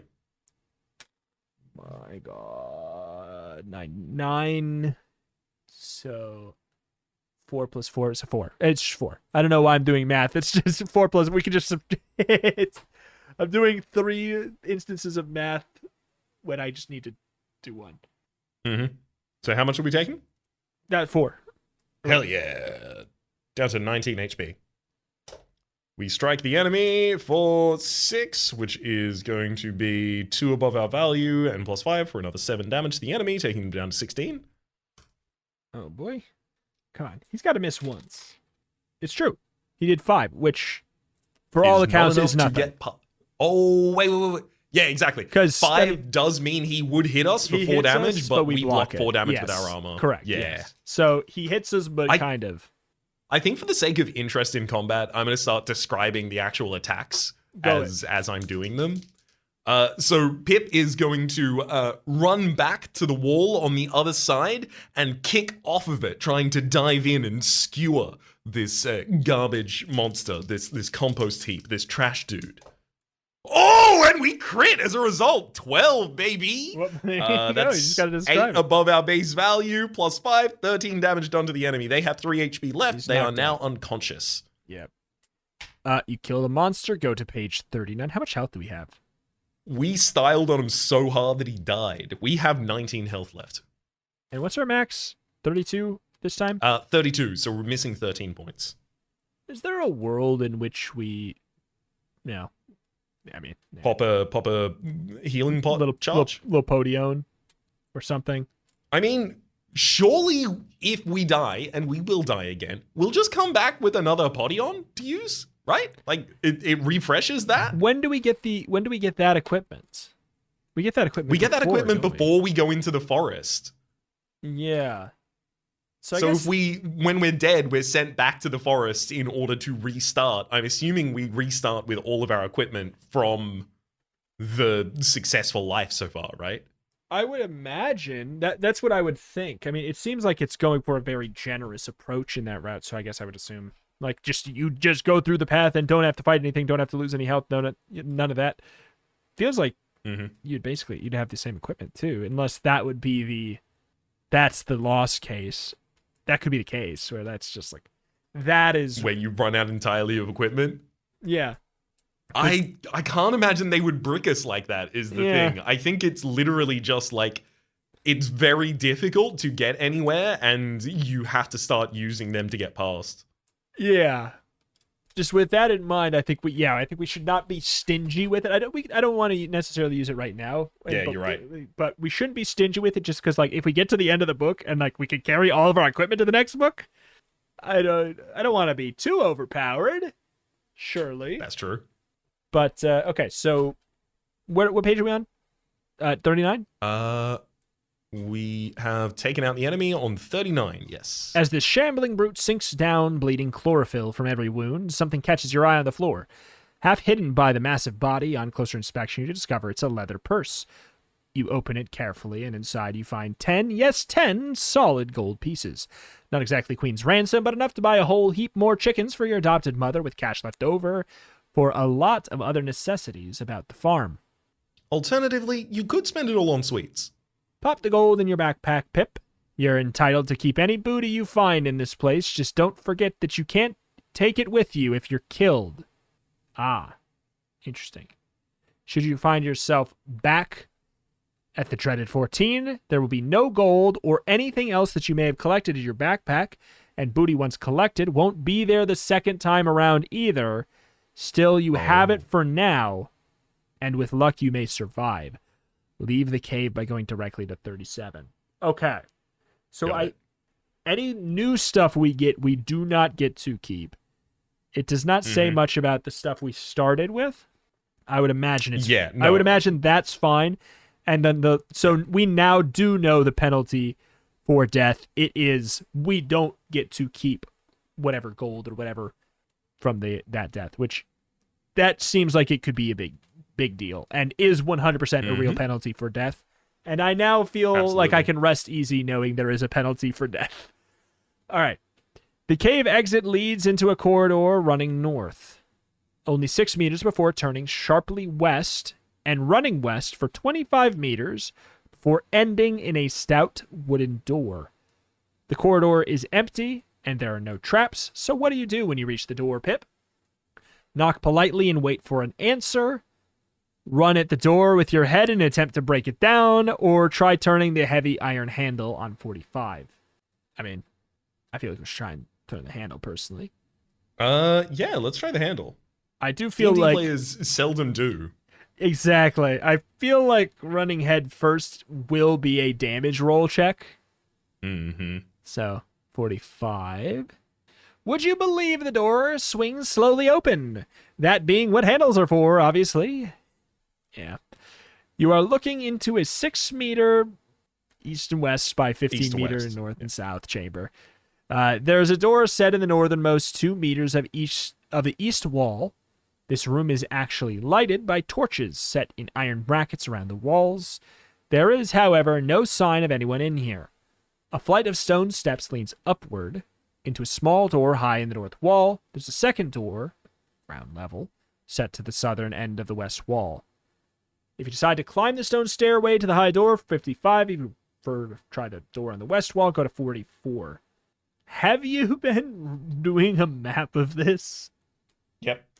Is the west wall, does it lead us to somewhere new, or does it seem like it's going to lead us back towards somewhere we've been? The west wall should lead us to somewhere new. Okay. I feel like... Do we have anything? Stone staircase. Flight of stone steps leading upward towards a small door on the north wall. The second door. I want to go up. Yeah. I want to go up. A flight of stone steps that lead up to the small door high in the north wall. I want to go up. Higher. Uppies.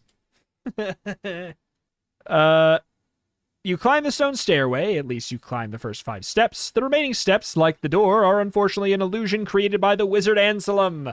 You discover this by the simple process of falling through them once you reach step 6.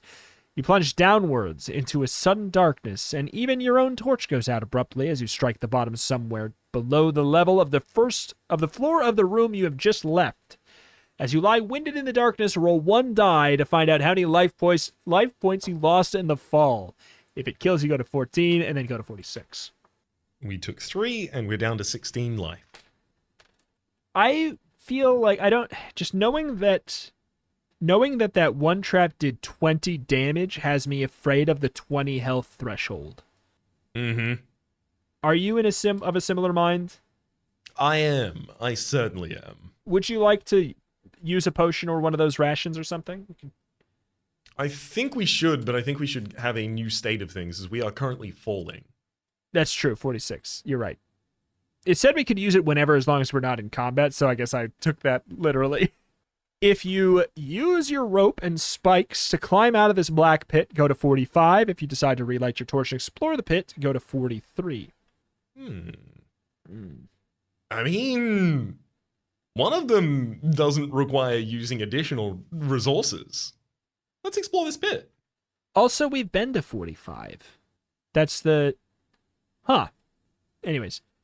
Oh, yeah. Yeah. Literally, yeah. We literally It's just the floor we just came That's from. literally just where we came from, yeah. So, I'm down to try and get new info by exploring. Let's do it. 43.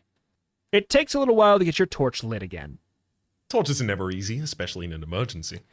And when you do get it lit, you discover something very disturbing. You are not alone in the pits. Crawling towards you through the rough stone floor, no more than 2 or 3 meters away, is a giant spider. Oh, wait. Never mind. This great hairy monster is the size of a Great Dane, a big Great Dane. Swiftly, you draw Excalibur Jr. I thought it was a Great Dane. Same. Bravely, you leap towards the monster. Wait a minute. Screams Excalibur Jr. We can't fight a thing that size. I hate spiders. So there you are, faced by a giant spider the size of a big Great Dane, and probably poisonous if truth be told, with a shivering, cowardly custard sword in your hand. A torch that looks as if it might go out any second, and no easy escape. Isn't this exciting? If you're mad enough to try and make friends with the spider, go to page 70. If you decide to force EJ to fight the spider, 64. If you fancy your chances of climbing up out of the pit, go to 66. I do not like knowing that would bring us to a different page than the other. That doesn't mean, well, but I mean... Well, I mean, yeah, it might be like, make a skill check kind of thing as to see if we get out of here. Yeah. I don't love drawing attention to the voices super commonly, but I had my mind set on what voice I wanted Excalibur Jr. to have as soon as I heard it was a talking sword. And then as soon as I started, I realized it's actually kind of closer to Iago, the parrot that Jafar has. Hey, wait a minute. We can't find a thing that size. I hate spiders. It's just Gilbert Gottfried. Yeah, pretty much. Do we want to make friends with the spider? My heart wants to try. Mad heart wants to try. It's the same thing as before. It's like, if this is the correct answer and we killed it first, then yeah. Okay, lunatic roll. If you get a friendly reaction, go to 68. If not, go to 64. What? That wasn't in the rules that we saw before, was it? Was it? It was, I believe. Oh, it was? You find yourself in a... Always try for a friendly reaction, even though the chances of receiving one might be small. If you've managed to acquire some gold, bribery is also marked in these possible sections with a star B, which we don't have in this instance. See, but there it doesn't say... I'm going to search the word friendly reaction in the book, and I'll find the first instance. You can learn how to use bribery and how to test for friendly reactions as you go along. No, we weren't told that. That's what I'm saying. To test for a friendly reaction, roll 1 die once for your enemy and 1 die 3 times for yourself. The rules are on a card at the very back of the book, and we can refer to that. roll 1 die once for your enemy and 1 die 3 times for yourself. If you score less than your enemy, he is friendly. Proceed as if you have won a fight. Oh, wow. So that's not, like, likely. Are you rolling? Yep, I'll roll for the enemy, and it's not possible. The enemy rolled a 2, so we will absolutely be over that with our 3, 1, and 2. I want to say I did it as well. I got a 5 for the spider, a 4, a 2, and a 4 for us. So it's a shame. Oh, 1 die 3 times for yourself. And if you get lower, so I would have gotten it. Is it 1 die 3 times for ourselves added together, or 1 die? Oh, like, do we have to have a 6 and we just roll like a 1, a 2, and a 2? Is it like that extremely what it is? unlikely? I don't know. Oh, yeah. I think that it's just like, I think you're right. I think you're right. I think that this is based off of OK Lunatic roll. I think that that's gonna be the implication. Yep. But I so desperately wish we could know. Anyway, 64. I mean, alas, it seems like we didn't lose anything by trying. Nothing for it but a fight. Whatever EJ thinks. The spider has 33 life points, strikes on a roll of 4 or better, and scores a +3. Worse still, it is really poisonous. So every 3rd time it hits you, you need to see if the poison will get you. Roll 2 dice again. If your score is not 6 or better, you're dead from spider venom. Okay. This is absolutely a, if we get hit twice, we use some fire fingers. Absolutely. Kind of vibe. If we get hit twice, before we get hit 3rd times, we fire finger. We don't chance a 6 or better. All right. So we don't get to know who goes first, so I think we do like a roll off. Initiative? I got a 2. Okay. For spider. I got a 4. So I'm going to be going first. And we're going to do 5 damage with our first strike exclusively, taking the enemy down to 28. Okay. Did we use a potion? We did not yet. Oh, we crit? Did we die? I mean, we got spider got an 11, which is not great. So 7 higher than their value of 4, plus 3 is 10, and they do 4 less. So we take 6, taking us down to 10 HP. Okay, well, if we get hit another time, the enemy is going to knock us out. Probably. Probably. Do we just immediately do a firefighter to see if we... I mean, that's only 10 damage. We would still have to do it 3 times to survive. The thing is, okay, not to math it up, but so we're at 10. Mm-hmm. What number would they have to roll to put us under 5? Or at 5. So at 5, they would have to do 5 damage total, which means they would need to do 9 damage total themselves, which means they only need 6 higher than their 4 value. So a 10 would kill us. I think we could chance it, because the thing is, like, we're gonna pop the fire blast after a second hit that we would take anyways, right? Mm-hmm. I think statistically speaking, it is unlikely. It is less likely than it is likely to roll a 10 or higher. So, yeah. Therefore, I'm willing to chance it. All right, let's attack. We do 6 damage to the enemy, taking them down to 22.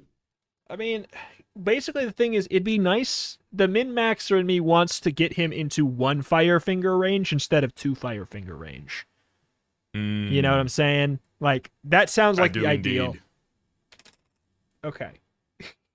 He rolls a 7. That's scary. But we're not dead. Yep, so we only take 2 damage to that, going down to 8. Even if we tried to use Firefinger, we would still need 3 turns of Firefinger at this point. Oh, does Firefinger take a turn? It never said it. I never said it did. The combat moves did.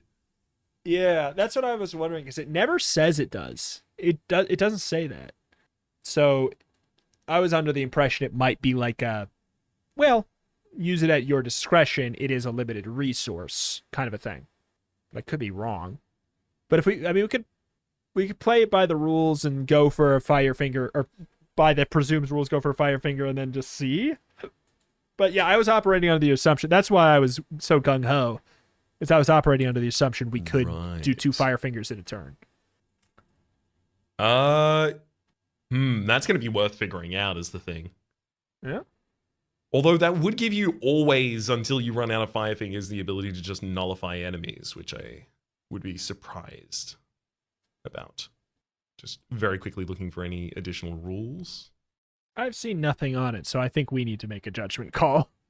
I think it takes a turn. And the reason I think it has to take a turn is because otherwise you are heavily incentivized to hold literally every spell. And then as soon as you meet Anselm, Fireball, Firefinger, Firefinger, Firefinger. I will say, on that note, it does say on the hint page to do that. Does it say to save your most powerful weapons for that fight, or does it say to like combo cast them to death? I mean, it says save everything for that fight and cast it all on him because it could take him out right away, is what it says. But I am down for it to take a turn because it adds some spice to it anyways. Yeah. It does mean we do have to chance the roll for the spider anyways, which I would not have subjected us to, but now we gotta. So Firefingers, that's a -10. It's at 12 regardless, right? Mm-hmm. Firefinger can't miss. Have you marked that you used one? Yep.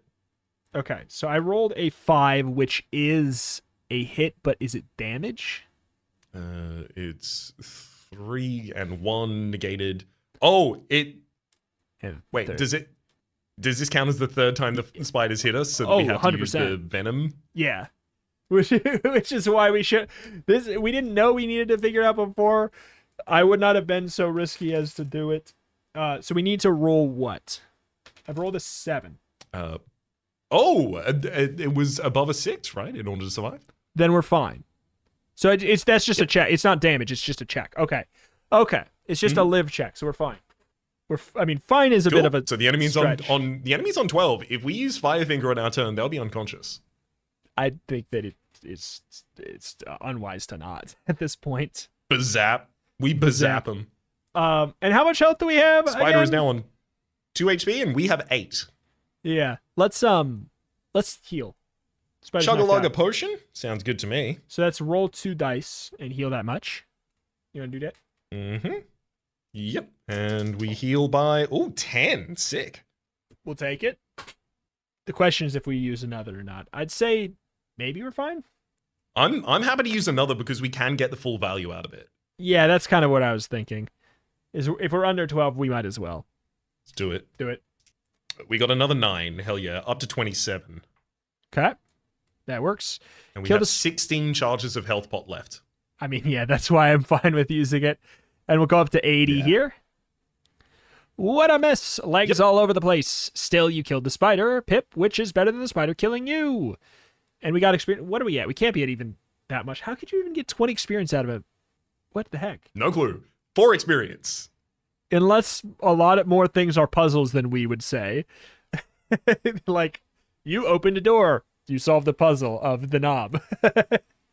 Anyways, you want to search the pit again, 73. If you decide to climb back out, 45. I mean, the spider's dead. Let's search this pit without it harassing us. I'm with it. 73. Will you never learn? Now you found a snake. A little thing, but deadly poisonous. You can tell by the skull and crossbow markings on its back. No chance to make friends here. It's trying to bite you already. The snake only has 12 life points, so it's not too difficult to kill, but it only needs to hit you once. Rolling a 6 or better to kill you. Roll to see who gets the first strike, and best of luck.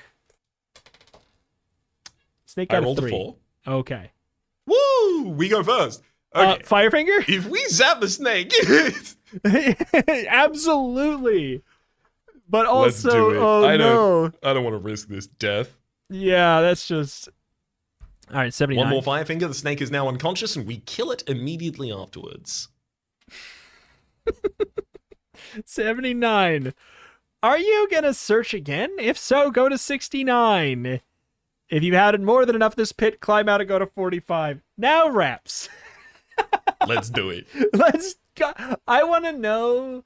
I almost want it to just be another bad thing so that we can, 69.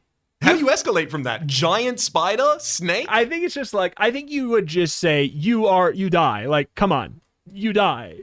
Or, You suffer undefined trauma. You die.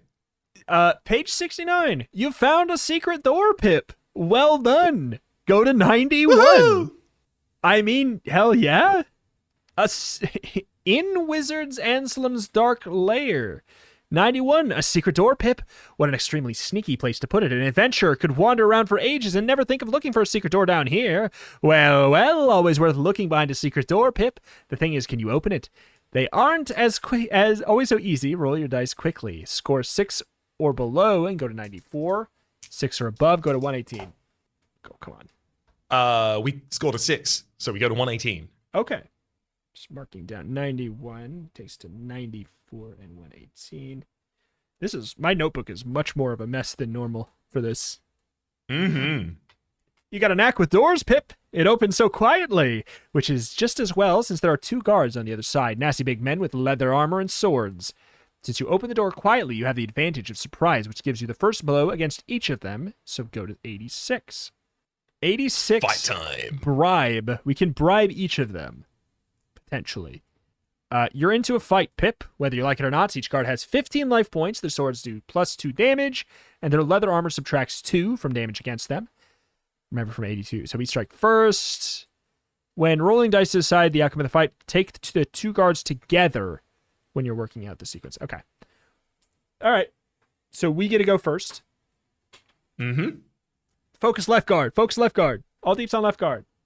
So we can hit each of them first. They're on 15 life points. They don't get to negate damage from... If we use 2 fire fingers, we would just immediately win the fight. Maybe. I mean, wait, does their armor not negate? Does it say that? It says they can't miss. It doesn't say it does 10 damage for sure.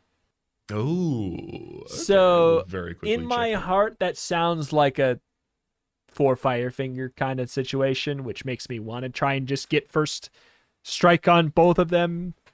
Or wait, do we get a free strike on both of them?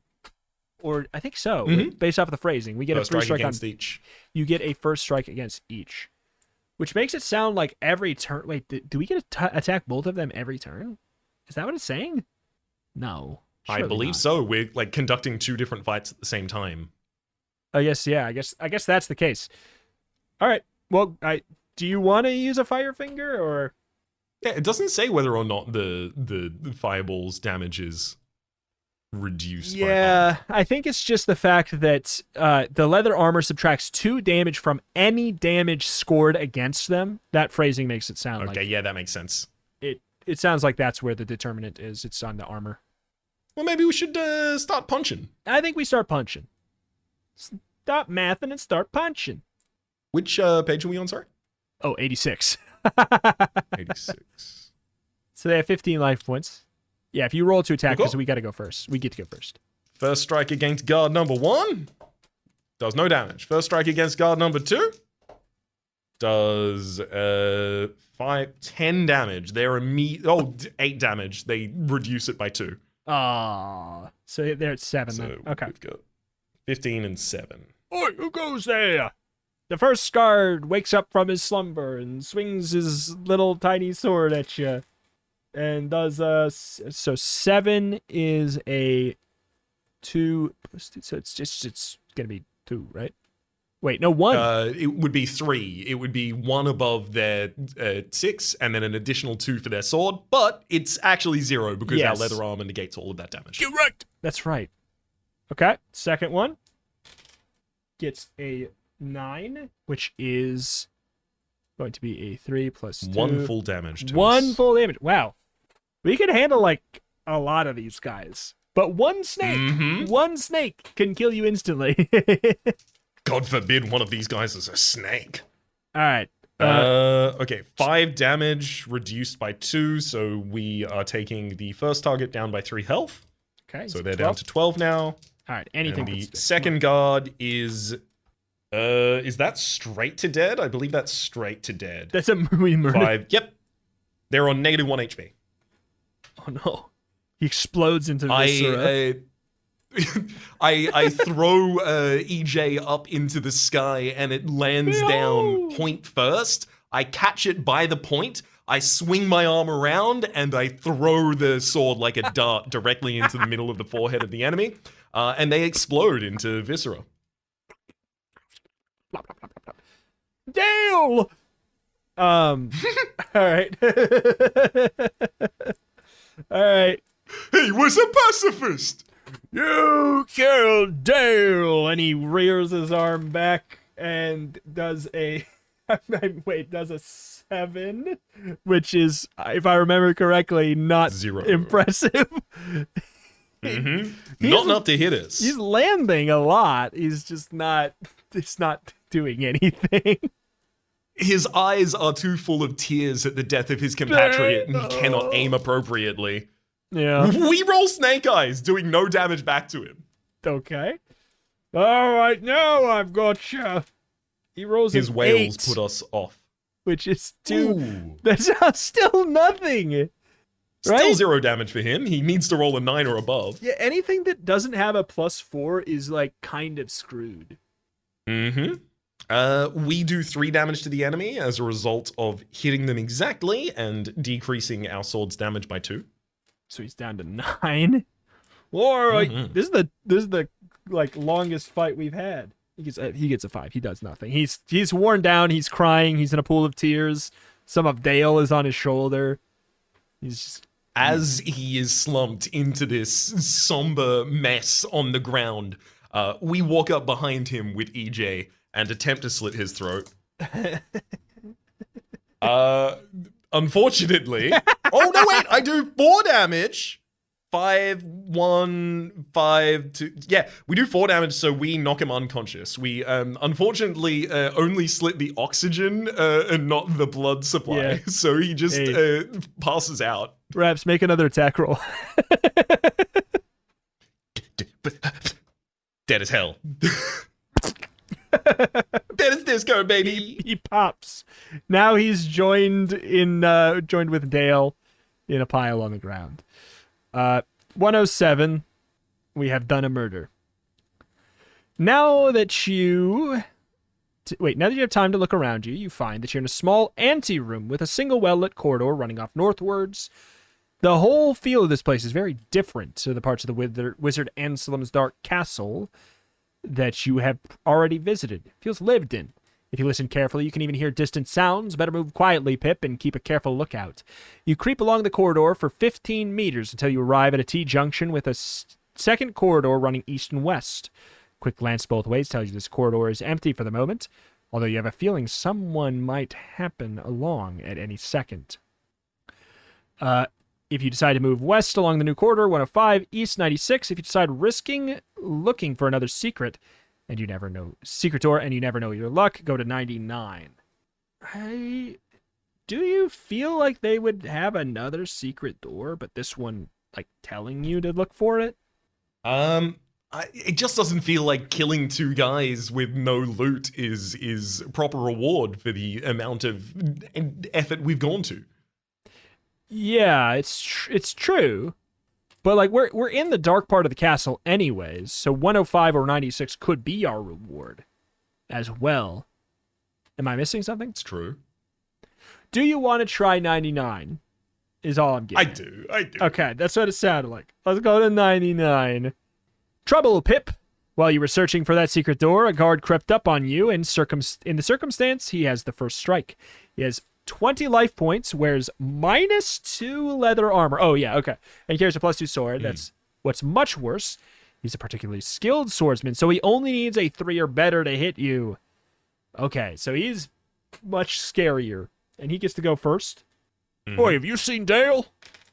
He got a 3. Why does everyone like this Dale guy? He got a 3. Oh, he's got a 3, so he does Nothing. 2 damage to us, which is negated. Yeah, he needs a 5 or wait, a 6 or higher to do anything. We do 9, so that's 5 higher than our base value with an additional 5 from the sword, -2 from the enemy. We do 8 damage to them, taking them down to 12 HP. I'll get wrecked. Alright. Oh, that's damage for sure. That's a 10. That's a, so it's 7, 9, -4. That's 5. That's 5 damage. That's some damage. That's some damage. 21. Sure. Kill this man. Kill this man. Kill this man. Huh? Does the floor one count or not? No, never. Damn it. It was a 6. Sorry. It never counts. That's okay. You gotta be consistent. And only got reduced slightly. We're on a 9 again, so we'll do another 8 damage to this character, taking them down to 4. They are unconscious. Oh, dang. Make another attack. Alright. It's weird that they introduced the unconscious system, but almost all of the fight prompts we've seen are, if they kill you, go to this. If you kill them, go to this. No other options. Yeah. We absolutely eviscerate this guard. What do we have for experience, by the way? 7 experience. I counted the 2 guards that we fought at the same time before as 2 points of experience because I believe that was what I should do. Right. Yeah. Because I'm pretty sure we probably missed something that the game would classify as a puzzle, like finding the secret door or something. I don't know. Who knows? Entirely possible.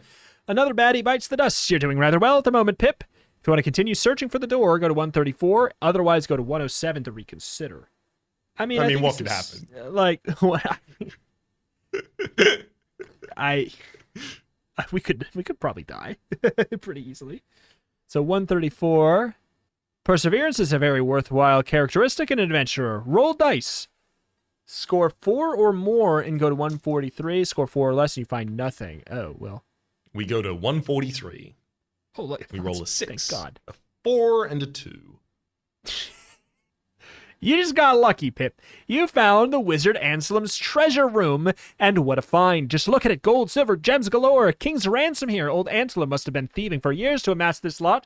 There's even a pen in one corner full of honking pigs. If you take the time to count, you'll find 20,000 gold, 18,000 silver, 25 emeralds, 500 gold pieces, 61 rubies, each worth 200 gold pieces, 77 diamonds worth 1,000, and 18 pigs worth about 3 silver pieces. Okay? What a find, and it's yours if you can kill the Wizard Anselm. Nobody will begrudge it to you since you've earned it fair and square. Except the pigs, of course, which will have to go right back to their rightful owners. You can take all the gems now and about 500 gold pieces, no more. Gold is heavy, or you can come back later for the lot after you've put paid to Anselm. Either way, return to 107 before deciding where to go next. We should probably just take the loot that we get access to, right? Maybe, but also at the same time, if we don't take it, we can theoretically come back. Well, but what if we don't? What if we can't come back? Is that what you're saying? What if there's some reason why we can't? What if we can't come back? What if this money is much more useful now rather than later? It's Very worth noting, true. like, we get 500 of the gold pieces, but we get all of the diamonds, all of the rupees, all the emeralds. the and that's pigs. actually the majority of the gold. Yeah. Or it says we can take the gems and 500 of the gold pieces. It doesn't tell us how many pigs we can take. I want 3 at least. There's nothing in the rules that says a pig can't be stolen and play basketball. All right. Exactly. Works for me. So have you marked down that stuff? 25 emeralds. I mean, I think you can just mark down the gold cost. Rubies. I'm not gonna do that just because I think it's entirely possible they ask about All right. specific gems at some point. That said, I will write down what their translation value is. There we go. All right. So we're back to 107, which is just moving west or east. Do you care? Do you care? Not especially. This area is relatively unmapped as far as I'm aware. Yeah, pretty much. Let's just do the top one, 105. Mm-hmm. Move west. The corridor runs west for 30 meters and ends in a door. At 15 meters, there's a second door in the north wall. North wall, or try and go on quietly and try the door at the end of the corridor, 85. Oh my god, do you hear that lightning? That thunder? Holy crap. I did not. Okay. It shook my room. It sounds like your audio gate heard it for a second, though. It was. as it was trying to clearly adjust your voice down because it thought you were lightning. I am lightning. I am thunder. I am Thor. Okay. North wall, or I don't know. I don't care. I don't have a pull for one of these unless it doesn't make an especially large difference to us in either way. I will say both of these are unmapped directions Right. as far as I'm aware. Let's go to 89. Let's just do the top one in situations where there's literally no real thing. One moment. Sounds good. And then that lightning took out the world. It's so true. Okay. Cards on the table. It's a day later because it was a really bad thunderstorm. It was true that it said get the safety. Did I do that? I plead the fifth, but I did not want to be in my bewindowed office. So here we are a day later. Here you are in one piece. I Sure. have to say, you got to safety. Even if you didn't intentionally Yes. do it, where you was saved. Correct. But anywho, so we're on 89 now. We are indeed. exploring. You said we were exploring the western corridor. Yes, so we got to the T-junction after we fell through the pit. We're exploring the Western Corridor. Whilst doing so, we found another door to the north, which took us to page 89. All right. Yipes! It's a guard room, jam-packed with about 100 hairy great guards. They're sitting around playing dice, drinking ale, and sharpening their swords. What a nasty-looking lot. You'd never have a prayer of surviving a fight with this bunch, Pip. Better check to find out if they notice you opening the door. Roll 2 dice. 7 or more, go to 145. Score below 7, go to 140. It better not be just an actual lethal. I want to have a bad fight, like a fight where it's not in our favor. I think it's entirely possible it's an actual lethal, although this is also a bribery page. Oh, wait, that's true. It said of course it said, you will learn these mechanics in the game, but we did not. Let me go find the bribery page. Yes. At the very bottom, bribery Yeah. is only possible in sections marked *B. The number of asterisks indicates the amount of gold pieces or objects of equal or high value your enemy will accept. And that is double star means 500 GPs. To offer a bribe, roll 2 dice. If you score 1 to 7, your bribe is refused. So it's still What? effectively the same roll. If you score 8 to 12, you proceed as if you've won a fight. Whether or not you're successful, subtract the bribe amount from your gold scores. Wait, why would we? Wait, what? Wait, a 1 through If you're 7. not successful in bribing someone, you have to give them the bribe money as a penalty. Yeah. I mean, wow, okay. That seems... So what do you think? You think it's a good idea to do the bribe then? Or, Well, I mean, we do actually have a large amount of money, and is that money really going to help us all when we're dead? No, but I guess my question is...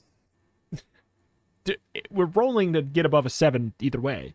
Is the implication that we try and bribe, and if that's successful, then we go to 145 anyways? Oh, it's 500 gold each. Yeah, and there's about 100 hairy great guards, so, whoops. I don't know if we would have the ability to do that, would we? Yeah, I think the implication is that... I guess maybe... Here's the we thing. would. Maybe it's just we would keep in... Yeah, that's true. I guess we would. It's a lot. But maybe we keep in mind that we can bribe for 500 each when we figure out what the fight looks like. Maybe that's what Sure. it is. Maybe that's what it means. So do we... should we just try and roll 2 dice and see what happens first? I think that's probably the first call. Let's do it. And then I would imagine... Because otherwise it would say... Is it really like 500 times 100? I don't think so. I rolled exactly 7, so that's 7 or That's more. allowed. We're going to page 145. Phew! They didn't notice. Go to 107 to reconsider your options. Oh boy. Huh. Okay. So that's our original T-junction again, which means we still have the ability to go west. And if we do go west, we can just continue past the guard room, or instead we can go east. So that's... Wait, back to 105. Wait, 105, 107, 105. 107, yes. But if we go west along this corridor, we're going back to 105. I see.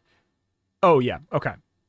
I mean, I say we go east then, don't we? Haven't we done everything else? No, if we go west along the corridor and then we try the door at the end of the corridor, we end up at 85, which we haven't done. Gotcha. Yeah, we have not done that. That's true. I don't have a strong feeling on either of those. When the choice comes down to pick this door or that door and there's no other information on it, I guess I don't have a strong one. Do you have a strong one based off of the map? Kind of. And it's the continuation to 85 at the end of the western corridor, just because that would then finish that branch. That's true. I do like, for completion's sake, getting that out of there. But that's a much better reason than anything I would have. 85 it is. Busy. It's the kitchens, cooks, and skivvies racing all over the place, making great bustle, but not doing very much. Fortunately, they're all so busy being busy that nobody notices opens the door. No sense in making trouble. Retreat quietly and return to 107 to reconsider your options. Oh, well. Excellent. Okay. I mean, hey, we know. And it exactly. was such a quick, clean, you wasted your time too, instead of a three-page deep you wasted your time. As far as I'm concerned, that's a positive result. A dead end that we now know we don't need to continue trying to pursue. That's great. Let's go east 96. in the original T-junction. 96. The corridor runs east for about 25 meters before you find yourself at sort of a corridor crossroads. A glance to the south shows you 2 guards standing by a southern door. Fortunately, they didn't see you, but they undoubtedly will if you try and cross the corridor or go north. To the north, the corridor runs 15 meters before ending in a solid wooden door. To the east, it continues further for 10 meters, ending in a step downwards. But to go this way, you must cross the north/south corridor. By the looks of this, you can only tackle the guards unless you want to return to an earlier section. Go to 95. So it's basically saying go to 95 or go back. Am I misunderstanding here? Yeah, I believe it's 95 or go back. Yeah. Well, I mean, 95, I guess it is, right? Yep. I mean, the only other way we would be able to even try and get out of here would be going back to the pit and then trying to use the ladder to get out. I don't think we need to go back that far. Cool. Let's go to 95. With EJ drawn, you launch yourself down the corridor like a tornado. Have at you, guards of the wicked wizard Anselm! You cry. Brave words, Pip, but do they do you any good? You can claim the first strike because of your surprise attack. After that, it's out with the old dice to see how the fight goes. The guards each have 15 life points. Their swords do +2, and their armor deducts 2. If the guards kill you, go to 14. If you kill the guards, you now have the options of blank. Okay, so how many guards are there? 2, it said in the previous section, so I'm going to be taking the first strike against each of them. That's an 8, which is 4 above our 4 hit value for that +5 damage to 9. They reduce 2 with their armor, so guard number 1 is now on 8 HP. Good deal. Oof, he says. The second guard, however, gets a slight glancing blow on the pauldron as our EJ swings wide. Full miss? Mm-hmm. All right. Oi, what you doing there, you little? And the first one attacks for a 6, which I can't remember if that... Wait, so they're just rolling on a 6. They're trying to hit a 6? They're rolling on a 6, so they would do nothing. 0 damage differential. They would do +2 from their sword, and 4 is negated by our armor. Okay, so we heal 2 then, right? Yeah. That has energized me. Thank you. All right, the second one goes for another swing. That's a 4. That's not even... We get really healed then. Hell yeah. I guess no, it needs to hit and then do negative for us to heal. We do another 5 damage to the first guy, which That knocks him means out. he's now knocked out. Yep. Ooh. Honk shoe, he says. Oh boy! We crit the second. Ooh. So that's 8, Could that possibly? 13, 11 damage. They're also unconscious. Oh my lord. Honk shoe. Honk shoe. Do we We'll gain 2 experience. yeah, do we make 2 extra attacks? Or... No.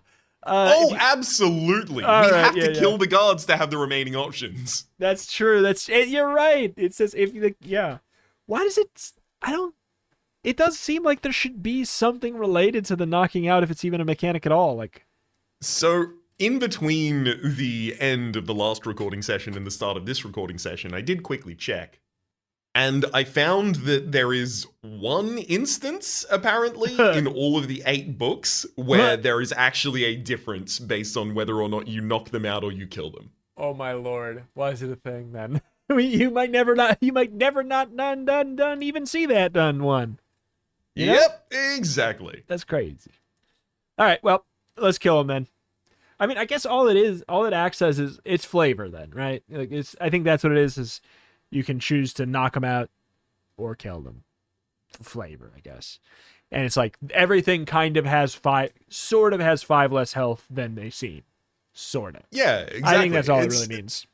The flavor of it just gets slightly weird when all of the prompts still say, if kill. you kill the X. Yeah, I know. It should say if you dispatch the threat or like Yeah, it's exactly. just something along those lines. Anyways, if you murder the guards in cold blood, you now have the option And of we do. entering the room that they were guarding, returning up the corridor and continuing east to 130, or continuing up and going north 149, or returning to any available earlier section. All right, you're not going to love my reasoning for this, but I think we need to enter the room they were guarding. And that's because it's south, and I don't have more space on my page to draw the rest of the map to the north and to the east. It's better reasoning than I would have. You know what I need to do for this freaking podcast? I need to pick a favorite cardinal direction. Apparently, right? Like, Yeah, legitimately. I legitimately for this podcast, I need to pick a preferred like left or right. I need to choose one that I favor for some reason, and I need to choose a cardinal direction. One for north south, one for east west, and then one that I prefer ultimately between all of them, because it comes up more often than you'd think that you're just supposed to pick a direction. Yep.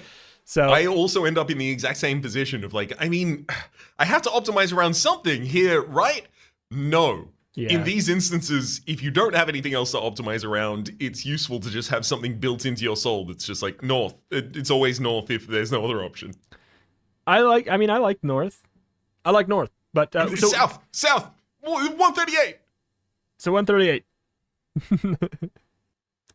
In some ways, this is the strangest room you've been in yet. It's empty of people, but not of clutter.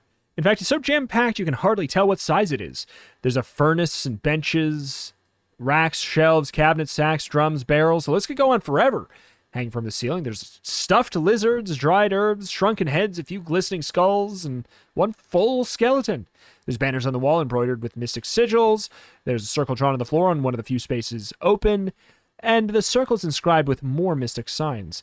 One glance would tell you all you need to know. This is obviously the Wizard Anselm's magical workroom. Want to search? 128.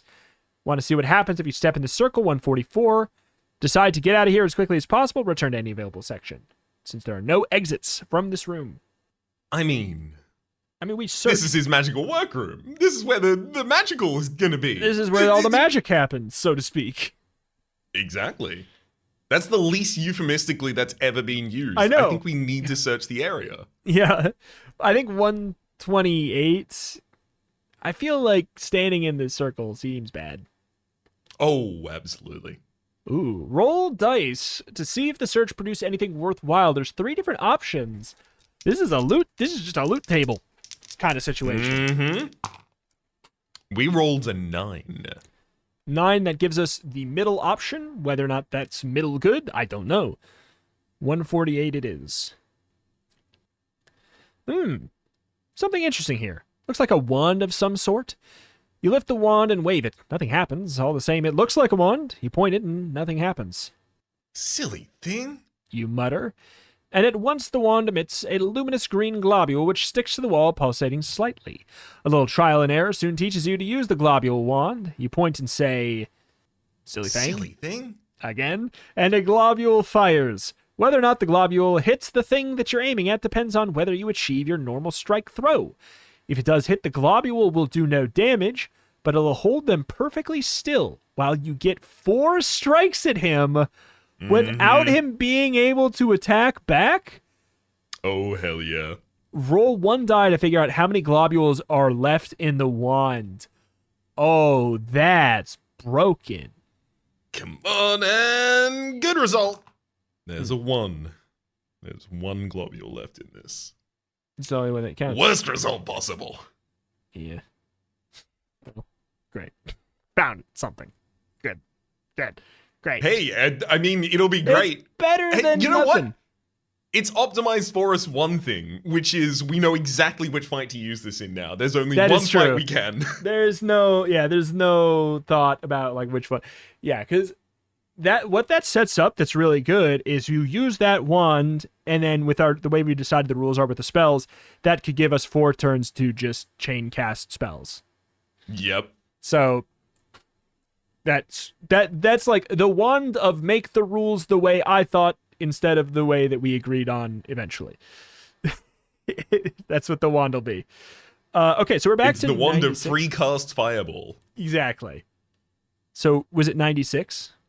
Wait, I no. believe so, yes. Wait, really? Wait. If it's 96, that's confusing. Because that takes us back to 95 again, which makes us fight the... I gotta be honest. Does it take us to 96? Well, I mean, the if so, guards I'm are fine dead. with it. Yeah. However, They there don't could respawn. there could be more guards. You know what I'm saying? It could be different guards, and thus XP farm. We could grind here, reps. It said there's about 100 guards. We could grind here. I mean, if they've refreshed here and they see the corpses of their friends and they just stand beside them, yeah, they deserve it. Yeah. Absolutely. I mean, okay, so I guess I want to go back. I want to just make sure that is indeed the page, because I guess so. Yeah, that takes us to 148. Huh? Yeah, it does take us back to 96. So I guess we just have to have a little bit of suspension of disbelief here. Well, yeah, since there's no exit from the lab, return to Yeah. 96 before Oh. deciding where to go next. 96 takes us. Gotcha. Unless you want to return to an earlier section, you can. Well, yeah, no. I mean, the phrasing on it is it's a little bit.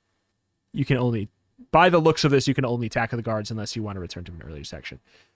Yeah. I mean, I'm fine with going to an earlier section because I don't actually want to XP farm. That sounds boring. But technically, by the phrasing of the book, I think you could make a case for them being different guards. But I don't want to. There is the north and the eastern exits from here as well. That's true. I absolutely have I ever told you, Raps? I love East. Really? You gotten into East recently? I like East. I can be down with East. I've kind of gotten into East. So you follow the corridor quickly eastwards, noting, oh, I love East. Noting that this one is rather more dimly lit than the others. The wall torches have been replaced by only a few lamps, and when you reach the steps below, downwards, you see there are fewer still below. At the bottom of the steps is a stout door, the top half of which comprises bars through which emerges a dull red glow. The door has a huge lock. It also has a guard, but fortunately a very tired guard at that, since he's asleep at his post. Looks like you've discovered the dungeons, Pip. Or possibly some horrible torture chamber. Is Anselm keeping the queen locked away in here? Who can tell? If you decide to try your luck at stealing the guard's keys and opening the dungeon, go to 124, or leave? I mean, we can't just decide that this is a bad idea. At the bottom of the steps is a stout door, the top half of which comprises of bars through which emerges a dull red glow. That doesn't sound especially inviting. I'm getting the feeling of Deltarune Chapter 1, the ending where the dungeon is where they locked up the deep dark boss that you don't want to fight unless you want to spend a couple of hours there. I haven't played yet. Okay, well, forget everything I just said. Jevil is not real. Okay. The Jevil can't hurt you. Are you trying to talk me out of going into the evil red dungeon room, Raps? I just think we have a lot of loot at the moment. I just think things have gone really well in our life. And I'm worried. We can absolutely do it, but I do expect that it will be a red herring in the form of some sort of fire elemental or demon. Yeah, I mean, because the thing is, it's definitely going to be a roll whether or not we can successfully steal the keys. But your fear is that if we are successful, that's maybe the worse outcome than if we're not. That's your implication? I believe that is what I think, yes. I think this, yes. I've been there. All right. So guide me elsewhere, and we may come back here if we can't find anything else. Sure, let me just quickly note this on my map. There's also north. I don't know how you feel about north. I love north. Is that 149? Ooh, getting into north recently? I've been let me really into see. north recently. Which page is this on? That is returning up the corridor and going north, 149, yes. All right. 149. The northern corridor ends in a door, which is slightly ajar. Carefully and quietly, you push it open. A guard room. It's obviously a guard room, since there's all sorts of military equipment, swords, shields, daggers, spears stacked along the walls, not to mention tables, chairs, plates, goblets, even dice, which you would normally associate with a large number of guards. The only thing is, it's empty. There's something suspicious here, Pip. There are 2 exit doors to the room, one in the east wall, the other in the north. If you decide to enter the room, go to 122. Otherwise, go back somewhere else. I mean, so here, we're at an impasse.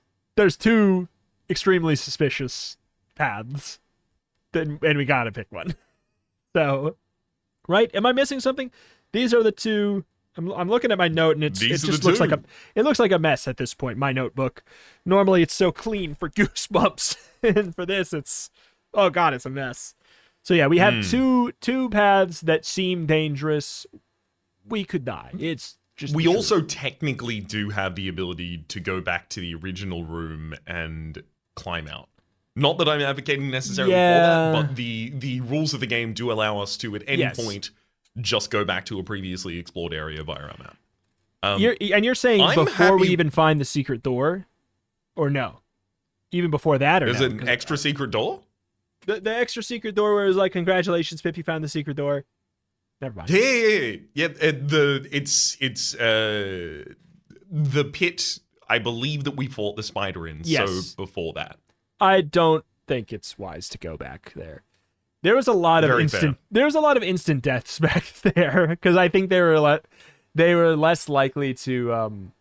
I think it was less likely that you would have been upset for instant deaths back there, so they realized it. So I just don't want to go back. I don't want to go back there. There were chickens that just killed you if you rolled a 3 or less or something. Exactly. Do we want to go to the empty guard room, this current one, or do we want to try the key? Empty guard room.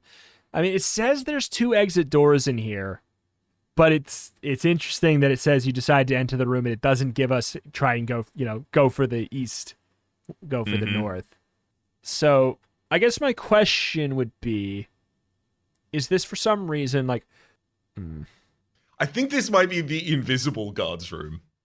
It could be the invisible guard room, or my thought being like, is this like an endless maze kind of a situation? Is that, I don't know, just something about there being the exits being on the north and the east once again, to me feels like I don't. That's my only lead. I don't know, Raps. This is the biggest decision we've had probably ever in terms of like the most stakes. All right, this is probably the most stakes on a decision we've ever had. You like east more than north. Let's go and steal this guy's key and open the dungeon. All right, that's 124. Wait. 124, I believe, yes. Here's the thing. We might just fail the roll. That's true. And then that might make it a decision for us anyways. Okay.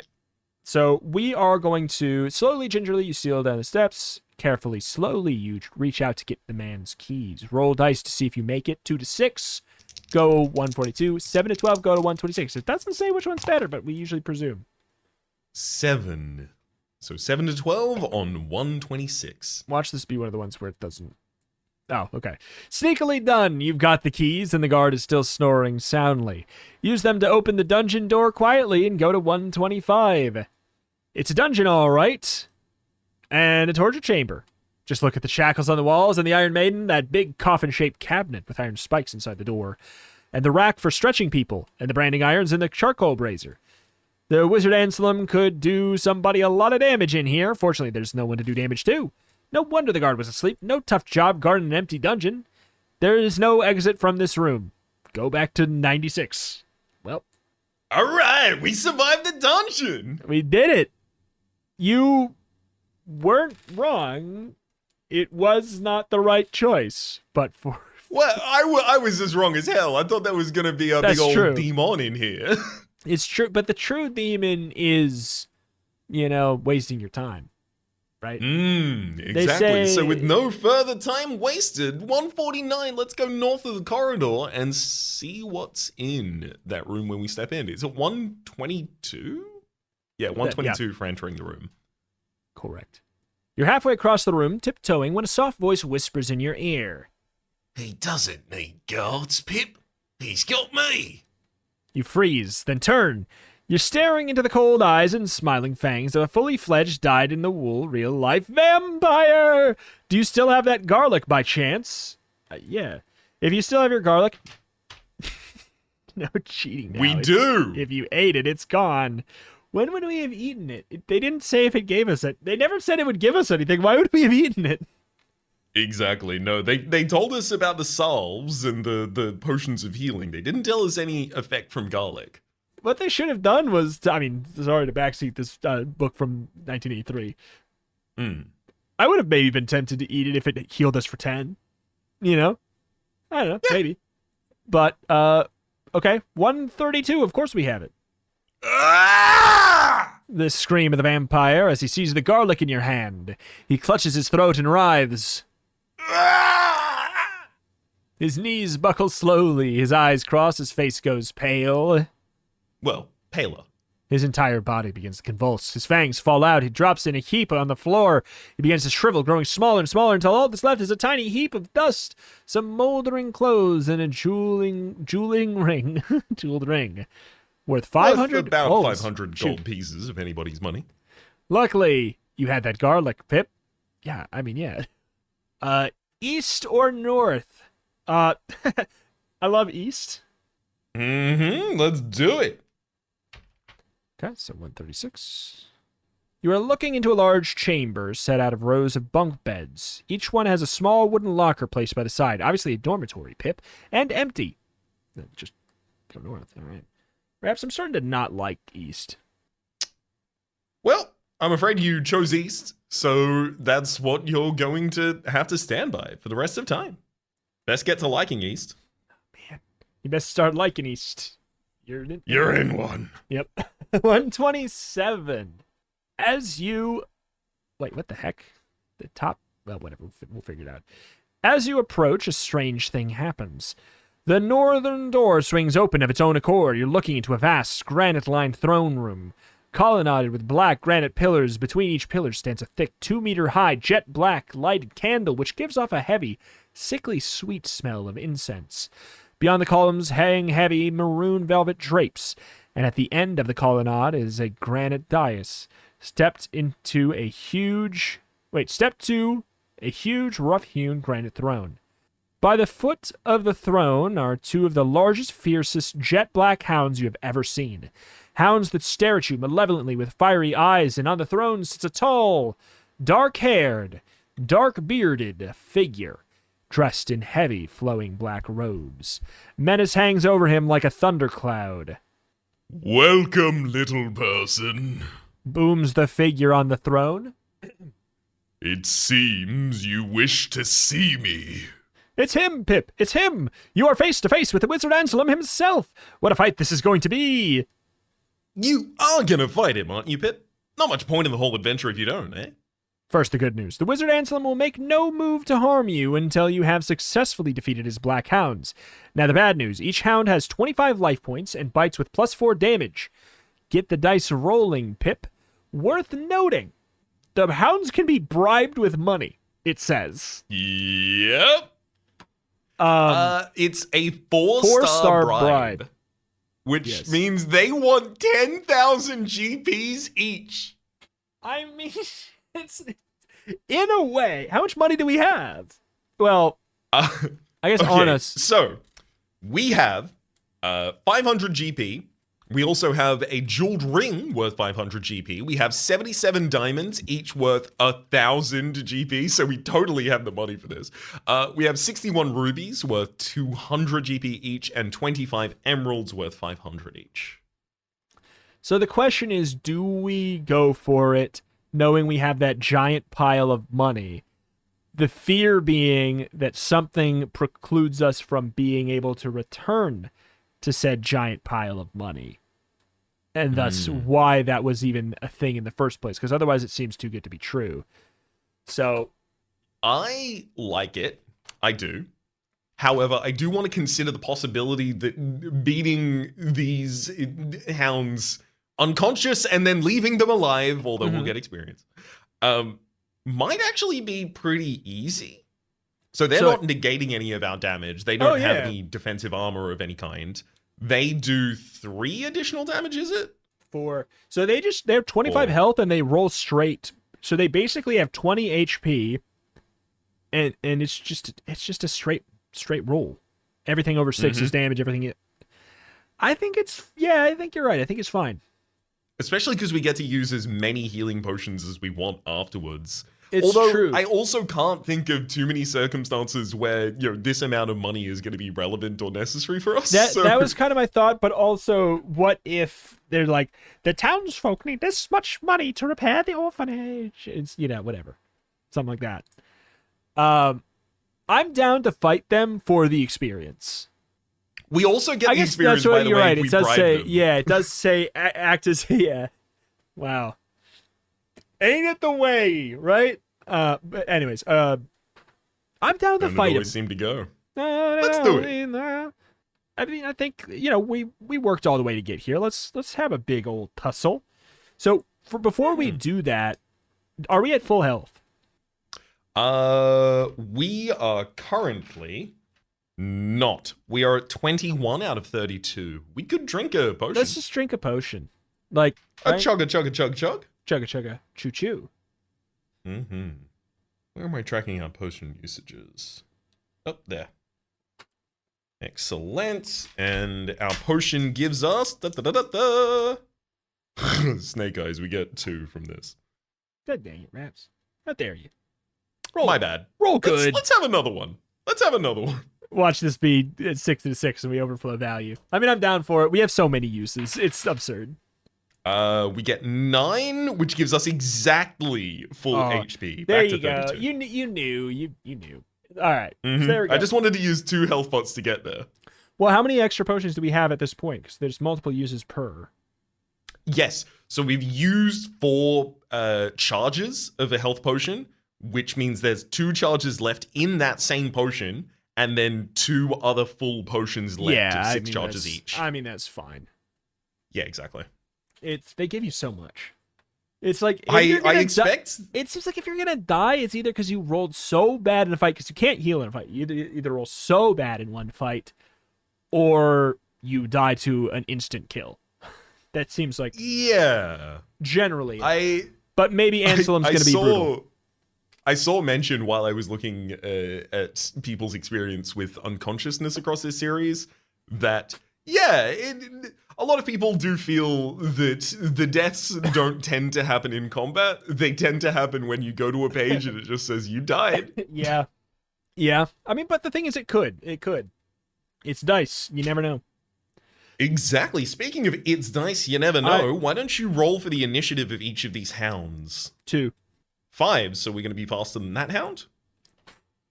Oh, wait. Oh, we roll them separately? I thought they went at the same time. Oh, I got another 2 anyways, so whatever. It's basically the same 6. thing. It doesn't matter. 6 as well, so we're Irrelevant. faster than that one also. Yeah, it is. It's irrelevant. So, perfect.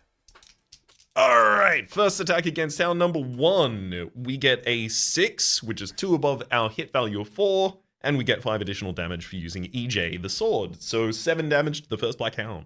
Oh, that's the other thing. Yeah, they have no damage reduction. Yeah, exactly. Yeah. Yeah, it's really just... There's almost no reason not to fight them. Almost. I think so, certainly. So that was 7 damage, taking them down to 18 HP. Hound 1. Hound 2. Ooh, we hit for 10. Oh, Or rather, we hit at 10, which is 6 above our value of 4. So we do 11 damage, taking them down to Woof. 14 HP. Yeah, no kidding. all right. Hound number 1. Rolls a 4. Okay. Roof, woof, I said. Hound number 2. I rolled a 4 again. I am actually... I wish I rolled a different number so that people would believe me when I'm saying these. I rolled a 2, a 2, and a 4, and a 4. Each of the dogs leaps at one of our hands to try and bite, and we deftly move it out of the way and pat them as they go instead. past. That's the thing. They just don't want to fight us. They get it. They understand. And our things aren't attacks. They're just, how good are we petting them? Mm-hmm. We pet them for Okay. 11 damage. So Pip winds up with a strong left hand, with deft speed, strikes it across the entire back of the hound number 1, patting them for 7 points of no more fight. 11. Okay. And the second hound, envious of that treatment, lines up for similar and takes 8 direct points. Of no fight. Exactly, 8 points of no more fighting, taking them down to 6. They're barely conscious. All right. Woof, woof. I'm coming to pet you back. Oh, he pets you back for 11. Okay, an 11 is 5 damage. That's not nothing. Yeah, no kidding. So that's the 5 in the difference, plus the 4 from their bite and -4 from our armor. Yeah. All right, next one. Rolled a 5, so that's a nothing. Okay. All right. That's not too bad. Excellent. Back to that first hound. And would you believe they appear to be subdued, calm, and friendly at this point Their in time. tail We is roll wagging. 9 for a total of 10 damage to them, making them unconscious. With respect to fighting, they are not consciously fighting anymore. They're not consciously That's what fighting that anymore. means? Yeah. They're just taking a nap now. They Oh god. So we actually we roll a crit on the second one and accidentally eviscerate them. It's awful. Yeah. It's terrible. Yeah. I mean, there's nothing we gotta respect the rules. We did accidentally try to pet so hard that we killed it. It's like a Mortal Kombat sequence of just like Yeah. petting to take the heart out. Yeah, it's a brutal petality. Okay. Well, We did it. That's if 2 experience for us as well for having subdued the hounds, if you subdue the hounds, taking us up to a total of 11. take a deep breath, use any healing potions or salves you may have, and go to 137. I mean, we might as well, right? Like, I know we can take the potions to the next book, it said, but I feel like it's more important. First of all, I don't want to go into the book with too much of an advantage if that is what happens. So, second of all, The salves are 3 HP, right? If we just use 2 salves, we'd be done. that's true. Works for me. -2 salves. And that takes us back to full HP with an overflow of 1. All right. Wasted value. All right, 137. My hounds! Screams the wizard Anselm. You pet my hounds! You have killed one of my hounds, to be honest. You killed one of them! You pet the other one! My hounds! And he leaps to his feet, hands outstretched, muttering a savage spell. Are you ready for this, Pip? The wizard Anselm has 150 life points. You want that again? 150 life points. What's more, he's equipped with 10 Firefinger lightning bolts, exactly like the ones Merlin gave you. With the, well, I guess, here. With one important difference. Anselm's lightning bolts do not hit their target automatically. You must roll dice each time he uses one. Unless he scores a 5 or better, the bolt misses you. I mean, ow, those are 10? Mm-hmm. And we have how much out? 32? Well, okay. At least we were like a clean bit above. We can take 4. I think it'll be fine.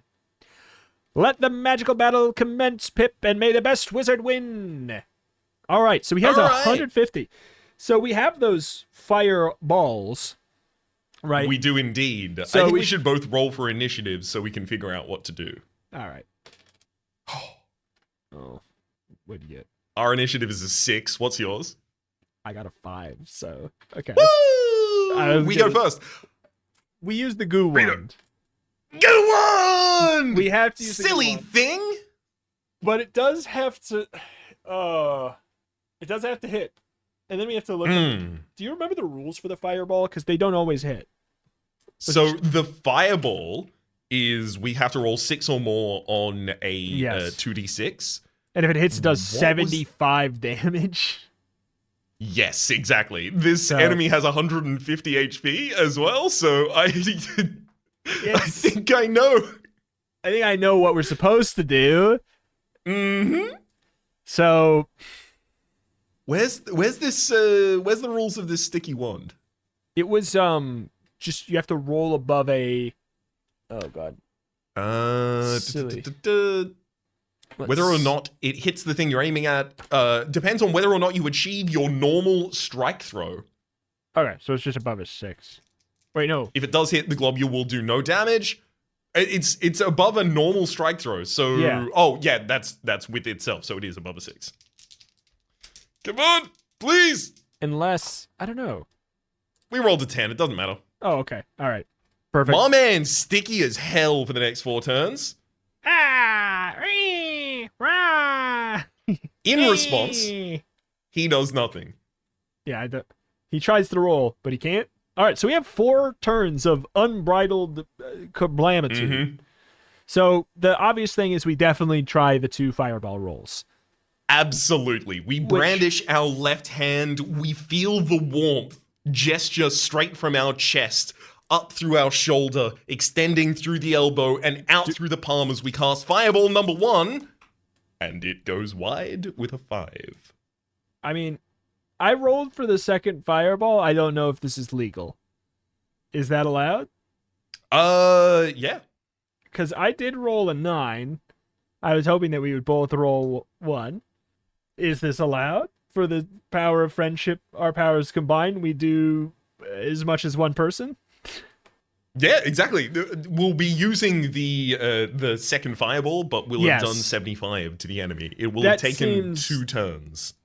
This seems like something we should do. Absolutely. So 150 down to 75. And I mean, we should probably just do the lightning finger. I mean, the lightning, he has no resistance of any kind for what it's worth. So that does help. There. So the thought of that is there is a world in which hitting with our dice does more than Firefinger. But it's There not guaranteed. Yeah, it's not guaranteed, and also we're probably going to have to hit with both Firefinger and our direct hands. Yeah. So should we cast 2 Firefingers, take him down to 55, and then basically begin the fight like normal, basically? I think so. So Yeah, I the think so. the first scene is we've cast the sticky wand at him. He's held for 4 turns. He tries to take a turn, missing turn number 1. Yes. We do a fireball. He takes a turn, missing number 2. We do Correct. a fireball. He takes a turn, missing number 3. We do Correct. a Firefinger. Correct. Good. So yeah, So we do we'll- Firefingers. He's down to 55 health. We have done 95 damage to him before he gets to play. Feels pretty good to me. And Feels therefore, pretty good. If only the second fireball had hit. God. Yeah, well, yeah, Or the but first hey, one, I mean. you know what? It also would have been anticlimactic. So here we go. We get to first roll from him, right? Mm-hmm. Yep. All right, He's got to 5 hit or above better. 5 in order to strike us. He rolls a 4 on the first. We get to wipe the sweat off our brow. Nice and clean. That's incredible and good and very useful. 2 more of those have been cast, and we've lost both of those. Just quickly, do Yeah. we want to try and do 5 more charges of Firefighter? That will be officially all Wait. of our spells spent. The question is, can we bring some of those to the next book? Who knows? Yeah. I imagine we probably could. You know, maybe this is a little bit of a gambler's fallacy, but kind of feels like we're on a roll to an extent. Like maybe Yeah, we could- exactly. I don't know. Maybe we could try and hit him a little bit. I think we could try and hit him a little bit as well because he's doing 10 damage with his Firefinger lightning Yeah. bolts. We have 4 But failures. we allowed. already agreed. I think we've only got 5 left. No, we have 4 failures allowed. Like he can blast us 4 times. Or like 4 Is it 4 lightning bolts and is then it we die. 4? Don't we have 32 health? Because we're at 32 health, but we negate 4 damage with our armor. We agreed previously that lightning bolts are negated slightly by armor. So he's Well, doing 6 boy, damage oh, per. boy. Look at us. Look at us. We made that decision in a situation where it did not help us and we are being rewarded. Woohoo! So I wanted to do it even if it did 10 damage. So of course I want to do it now. So Swipe at him.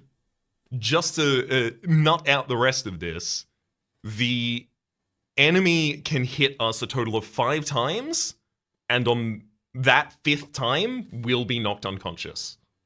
Great. Let's don't do that. Okay. Yeah, we'll just don't. Just hit the man. Come on, then hit the man.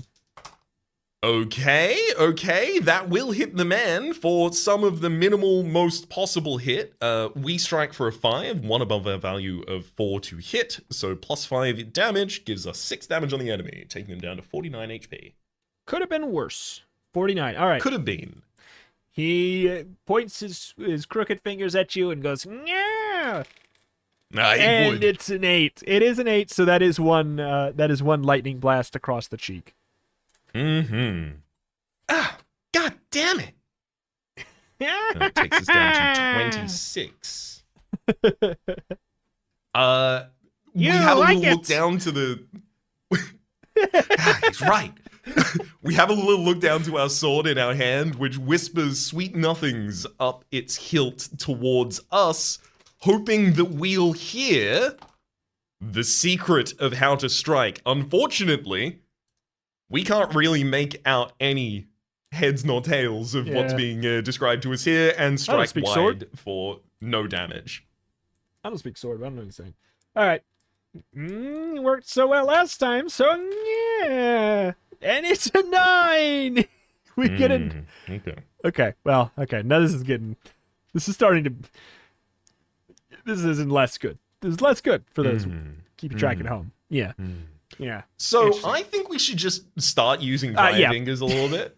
Cool. Yeah, well, he has 49, so therefore. Oh, God, but that's still 5 turns. Yeah. Interesting.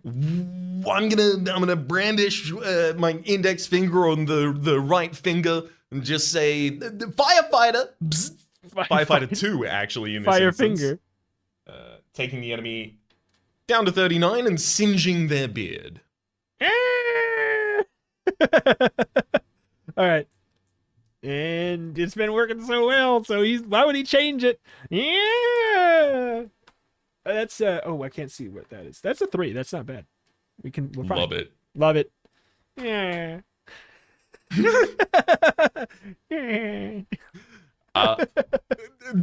Curling away, such as a monkey's paw does, one gnarled and destroyed knuckle, we extend another before saying, Firefinger 2 again!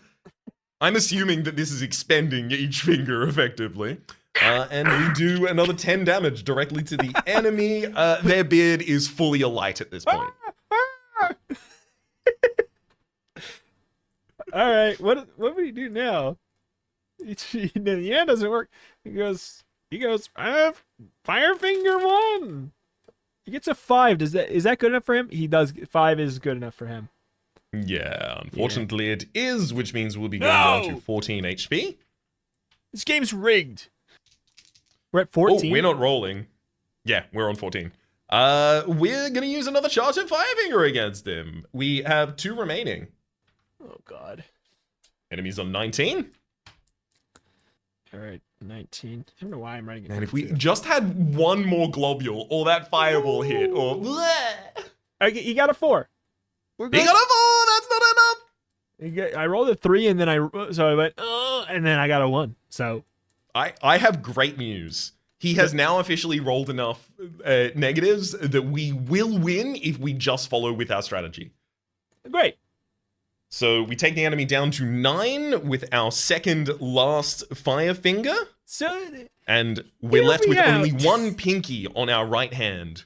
hear me out. Yep. Is there a chance we could just try to swing and kill him and save a fire finger? And not, So if we and it wouldn't roll- ruin us? Like, do we have enough safety where we can do it once? No. So actually, you're about to roll for the enemy's next fire finger. We'll know after Yes. that whether or not we have the ability. Okay. All right. The weakest. Yeah. Okay, he got an 8. Whatever. Fine. Fine, we'll use magic. Okay. So Fine, we're on fine, 8 we'll use HP, which means we need to use the fire finger Yeah. to immediately smite Anselm. With this fire finger, as it's cast from our left hand, it's off-handed, we're right-handed, it's cast from the pinky finger. All things, all manner, makes you believe that this would be the whimsiest of all of the firefighters so far, that it would be the smallest possible bolt, but as soon as we extend that hand, and that pinky in particular, a laser beam strikes through the chest of Wizard Anselm and leaves a complete seared, cauterized hole in the center of the wizard. My body!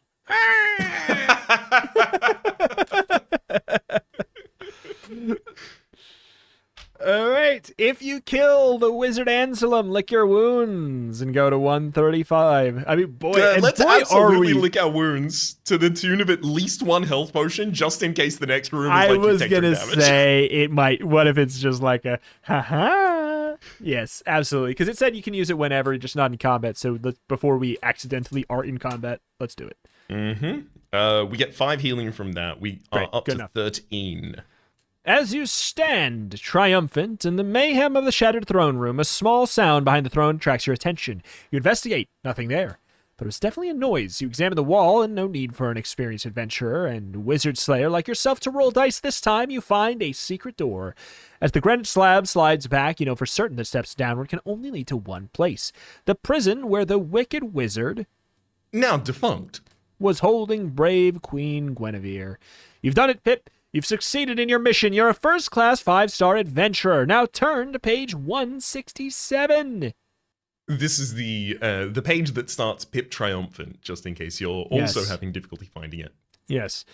Odd. A raven wheeling high above the cornfields to the south of Glastonbury Tors started at the sudden eruption of banners from the towers of Camelot.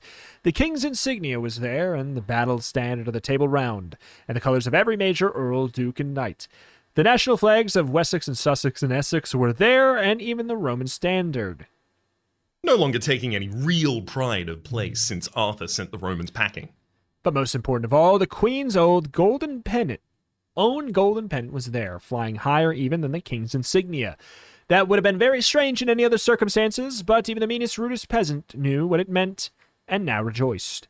The raven, which in the manner of its kind had been on a search for grains, turned at the sight and flew strongly north to the circle over Camelot itself.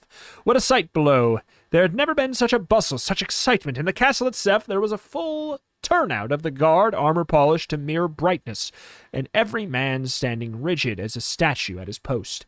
Around them servants scurried to and fro like ants, a constant stream into and out of the main banquet hall in obvious preparation for a feast, and a great feast at that, to judge from the foodstuffs and wines that were being carried in.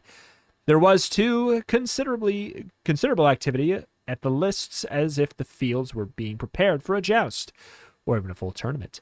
The stands were being decorated with streamers and bunting. The great horses were being led from the stables and gently exercised before receiving their padded accoutrement and trappings. Squires were busily polishing lances and maces and swords, as if their very future of the realm depended on their brightness. From somewhere deep within the castle, muffled and distorted by the thickness of the walls, strange sounds rose up like animals in pain. Clear indication that the minstrels were tuning up their instruments in preparation for some form of grand musical entertainment. Lutes, flutes, harps, and bandors competed with the bells and drums and percussion section in a cacophony that did not sound as if it would ever achieve harmony. And while this was all going on in Camelot itself, there was even greater activity on the approach road to the castle. A vast crowd lined the edges for nearly half a mile. kept off the road itself by only the constant attention of harassed stewards running hither and thon to push back a craning farmer, a curious goodwife, or shoo away the herds of urchins who danced through the legs of their elders on the forbidden path. At the main gates, the drawbridge had been lowered, the portcullis raised. 2 lines of trumpeters, dressed in their gayest raiment, were at attention, their instruments half raised and gleaming golden in the sunshine by the approach. On the drawbridge itself, resplendent in full armor, the great sword Excalibur at his side, seated on a magnificent dappled charger, was the broad, brown-bearded figure of the king, ranged beside him, row upon row, in full dress armor, visors raised, plumes dancing in the breeze. Was the full complement of knights of the Order of the Table Round, tense, joyous, expectation written on every face. And then raps took over. Suddenly, distantly, the crowd began to cheer, a sound that swelled and grew and did not stop, but rolled closer and still closer like a great sea wave. The king moved forward and, forgetting royal dignity, half stood in his stirrups, the better to see. A convoy of cardinals, robed in Roman purple, emerged from the castle to take their places by the king's side, and behind them, the brown-robed, barefooted monks from the abbey. The cheering grew louder and closer. As if in response to some hidden signal, the trumpeters raised their instruments to their lips and waited. The cheer became a roar, a wild exuberance, a joyous call to the deep blue skies of heaven. The fanfare begun, brassily unnerving even the great war horses by its volume. King Arthur's patience broke, and he urged his mount forward. At that instant, around the last bend of the approach road, there came Queen Guinevere herself, a trifle bedraggled to be sure, but proud and upright, seated on the back of a small, nervous, prancing pony. And leading that pony was a small, slight figure dressed in a jerkin of dragonhide and carrying a broadsword which, but for its size, might have been a mirror image of the king's own. Guinevere! Woo! Sorry, the Discord gate cut you off. Did you say Guinevere? I did, yeah. The crowd roared. Guinevere! Oh, yeah! And then, as if at some secret hidden signal, Pip! Pip! Pip! Pip! as if startled by the sudden tumult, the raven wheeled away abruptly and flew south again to land eventually on a rocky outcrop near a cave mouth in a cliff beside the shoreline. There it waited, preening itself occasionally and keeping a wary eye out for hawks. Soon, along the shingle path towards the cave mouth, there approached an extremely beautiful young woman with long hair black as jet and the walk of an aristocrat. The raven watched her beadily, bobbing its head and hopping, but making no attempt to fly away. She stopped. Are you there, my darling? She called out to no one in particular. Then, guided by some instinct, she turned towards the raven. Is that you? The raven strutted, stretched, then metamorphosized. It's me, my dear. Said Merlin, now standing in the raven's place. Me, yes, me indeed. And he embraced the young woman, kissing her with far more fire than was decent for a man of advancing years. Well, said the young woman when she had finally extricated herself. Have you been to Camelot? Yes? Said Merlin. Yes, indeed. I watched the Queen's return before I flew here to see you. Quite an occasion. Banners, fanfare, cheering crowds. Much as you'd expect. Not every day the Queen is rescued. No. Indeed, I believe they're planning a tournament. I suppose I'll have to be back for that as well. So your protege performed well? The dark-haired woman asked. Oh, Pip? Asked Merlin. Yes, Pip performed very well. Excellently. Yes, indeed.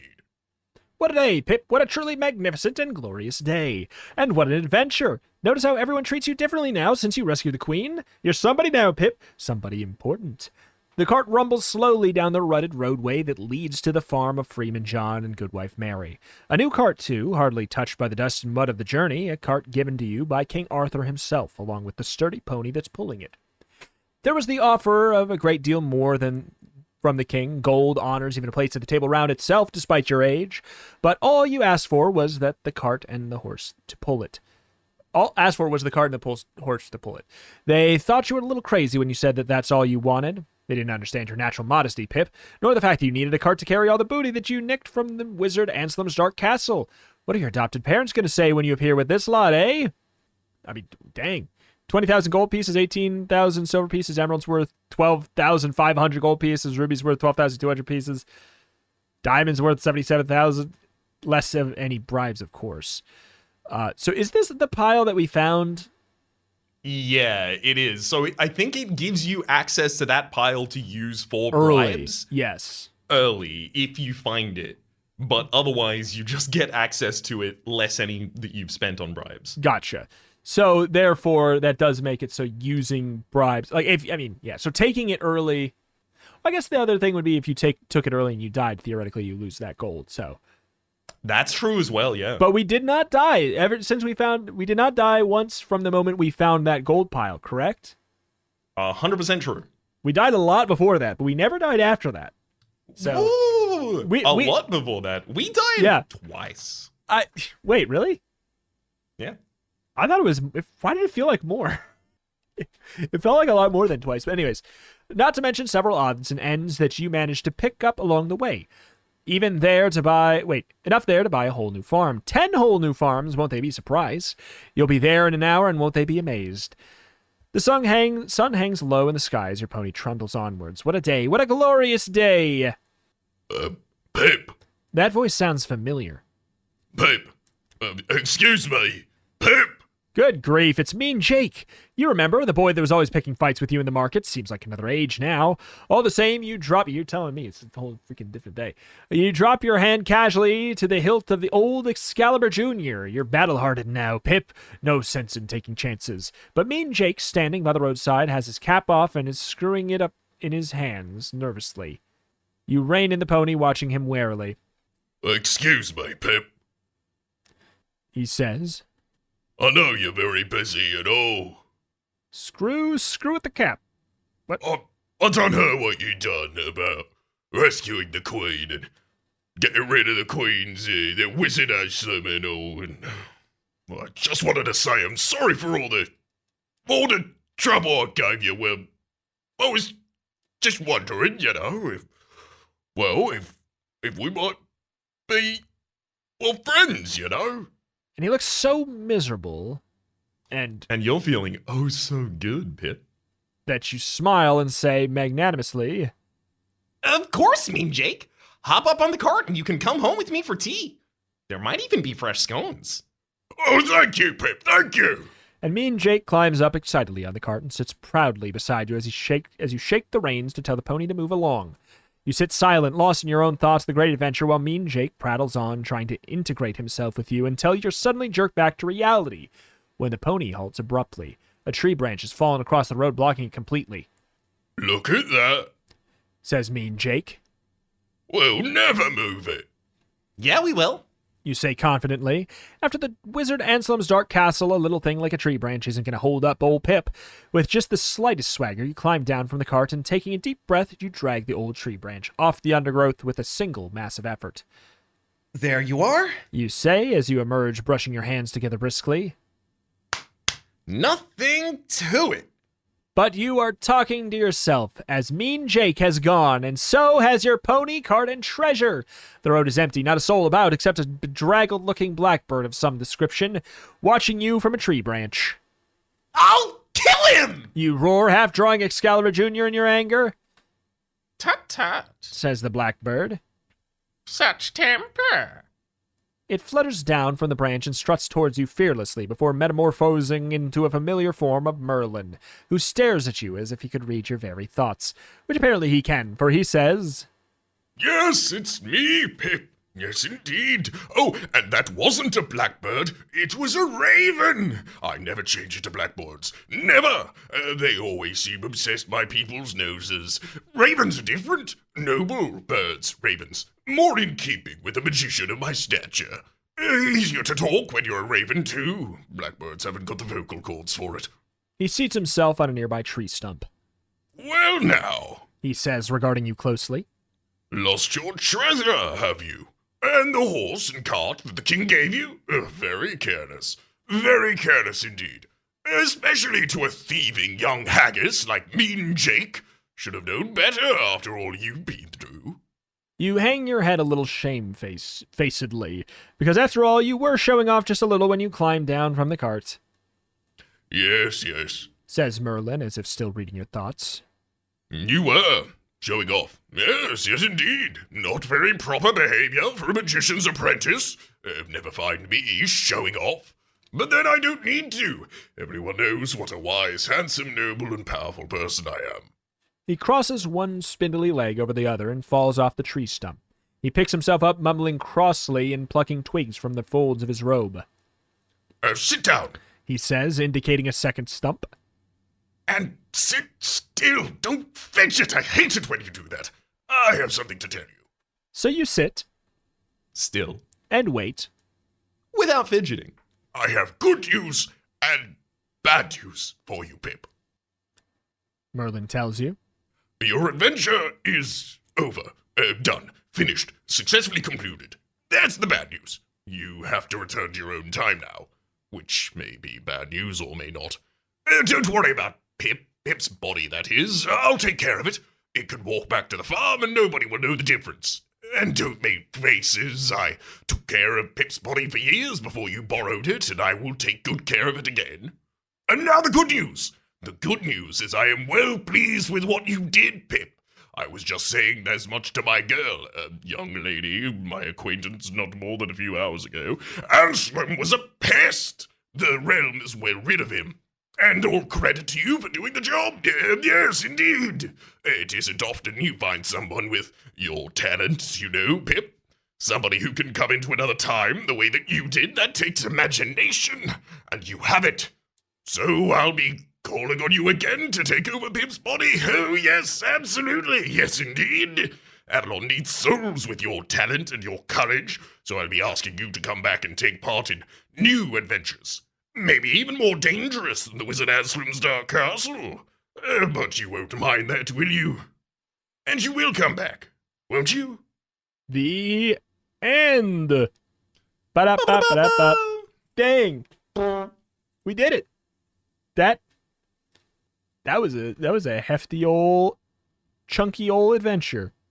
That was a hefty old chunky old adventure. I really like the writing in this. Yeah, the writing's like actually good. Like, yes. I'm not real life style. I really like the writing in this. Yeah, I agree. It's just like it's got that flavorful. It's less overtly jokey, but that doesn't mean that it's actually less funny.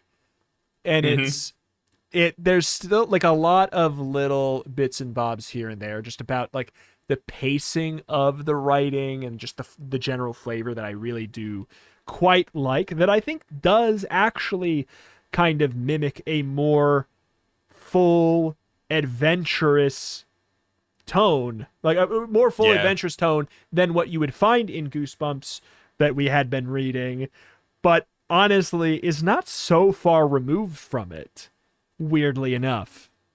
It's definitely not so far removed from it, but it's much more consistent in its tone, whereas it feels like Goosebumps a lot of the time goes back and forth between like trying to do abject horror that is undercut by some sort of goofiness. This feels like it is like specifically employing gear shifts between those tones when appropriate and delineating what tone it's in. Yes. I really enjoy it. This is the part where you're in the dungeon and things are a bit more like real, or like something silly happens, you do something bad happens to you, and it still like pokes fun at you.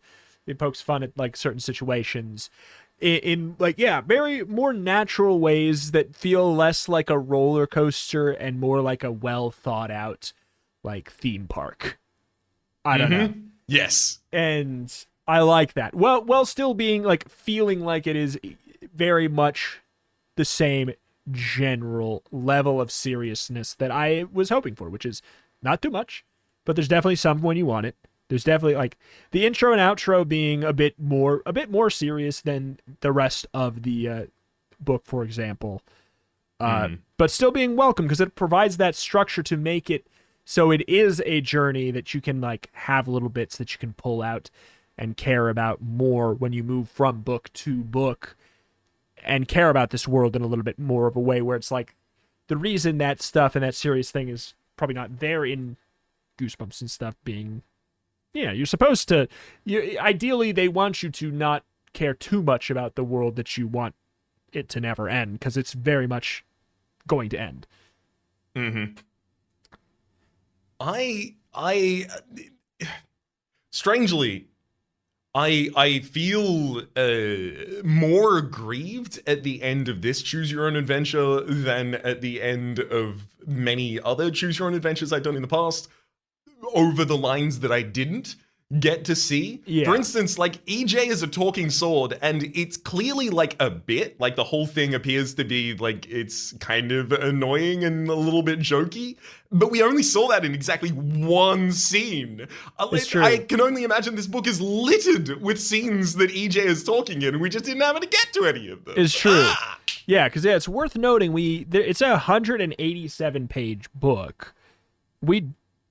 I wonder, and like we went to a lot of different pages, but those pages are also just like, when it says go to page 141, often like page 141 will also have some of 142 on it. So therefore, I don't know what percentage of the book we really even saw, and I think that is kind of fun. Well, still, and this is a big thing. Unlike, this is an area where a more structured, like adventurous, thought out book like this has it going for it, where it feels like we got a cohesive story. Mm-hmm. Full all the way through. There was only like a couple parts where it's like, I guess the phrasing on this, if I took it literally, then there might be a little bit of weird inconsistency here. But if you look past it and you rationalize it as well, probably not. Like it probably, like, it's also easy to assume this. Then the whole thing feels like nice and cohesive and consistent, and it feels like you got a story that made sense from beginning to end that could have been a planned out adventure. Yep, legitimately. And like I think although I'm the one doing the mapping on my own side here, you're also doing your own version of mapping via pages scene. Yes. And like I think there's a lot to be said for the way in which it leads you through a story that by necessity must have a contiguous map, because it is trying to get you to generate that map. In that I can think of this story just by looking at the map that I've drawn. I can tell you every step of how we got here on our successful route. I can tell you what all of the things around all of the different areas do. And I couldn't necessarily map out such effectively any previous Choose Your Own Adventure I've done. It really enhanced the experience in my mind, even if it was maybe a little laborious at times for me to be like, okay, so it's 15 meters here, 20 meters here. Just even a vague version of the map is exciting enough. Yeah, because I think, and that's the thing, is that's also like a benefit of, and I think it's like by necessity when comparing this to Goosebumps, two things that honestly, like, should they be compared? I mean, who cares? But when comparing them, I think that is very much a by design thing for Goosebumps, because what it cares about is getting to tell the jokey one-liner that kills you. That's what Goosebumps really likes. So it works better to set up these like dream vignettes that you basically teleport between. And it works very well for the structure of that, to just quickly, snappily teleport between these sections, where it's like, could I care about like setting up a world that you feel like you're in more? Sure, but I don't need to do that. I just want to tell these snappy, quick jokes and like have these, go from silly scene to silly scene. And I think that that's great too. I think this is great as well. I think that they are two great different things, and it's cool how they feel enjoyable in similar ways, and it's cool to see how they're enjoyable in different ways as well. Absolutely. Yeah. My God. I'm also very, very excited for the continuation of Pip as our main character, who will have the same inventory modifications from this episode. Yeah, my question was it said all of our treasure was stolen. To me, that just sounds like the treasure, capital T treasure, that it listed for us, which was the gold. Which makes sense. Specifically, they said that we got the cart just so that we could take that treasure home, and then that cart and that horse was stolen. Yeah. So to me, when the capital T treasure is stolen, it's referring to, yeah, the 20,000 gold, the amount of money that is so comedically large that I was wondering how it could possibly be carried to the next book. Yeah, exactly. Was not we're in carried to a the next real we're in a real dead money New Vegas situation. This gold is too heavy to carry. Yeah. So, hey, I mean, well, either way, I guess for a wrap up, do you want to say what we have in our inventory at the end of this? Like, what did we not use that we have still on our Absolutely. person? So still on our person from our original pack, we have the lodestone, which we can use to create a compass. We have twine. We have saw. We have nails. We have a hammer. We have a mirror. We don't have the garlic anymore. We do have a tinderbox. We have 3 of our healing salves, which give 3 HP apiece. We have a dagger, which hits on a 6, but does +2 damage. We have 4 flasks of oil for our lantern. We also have the lantern. We have Excalibur Jr., a dragonhide jerkin. We have a total of 13 charges of potions of healing remaining. We have a lunchbox, a backpack. We have 15 meters of rope. We have 12 climbing spikes, and we have 5 torches remaining.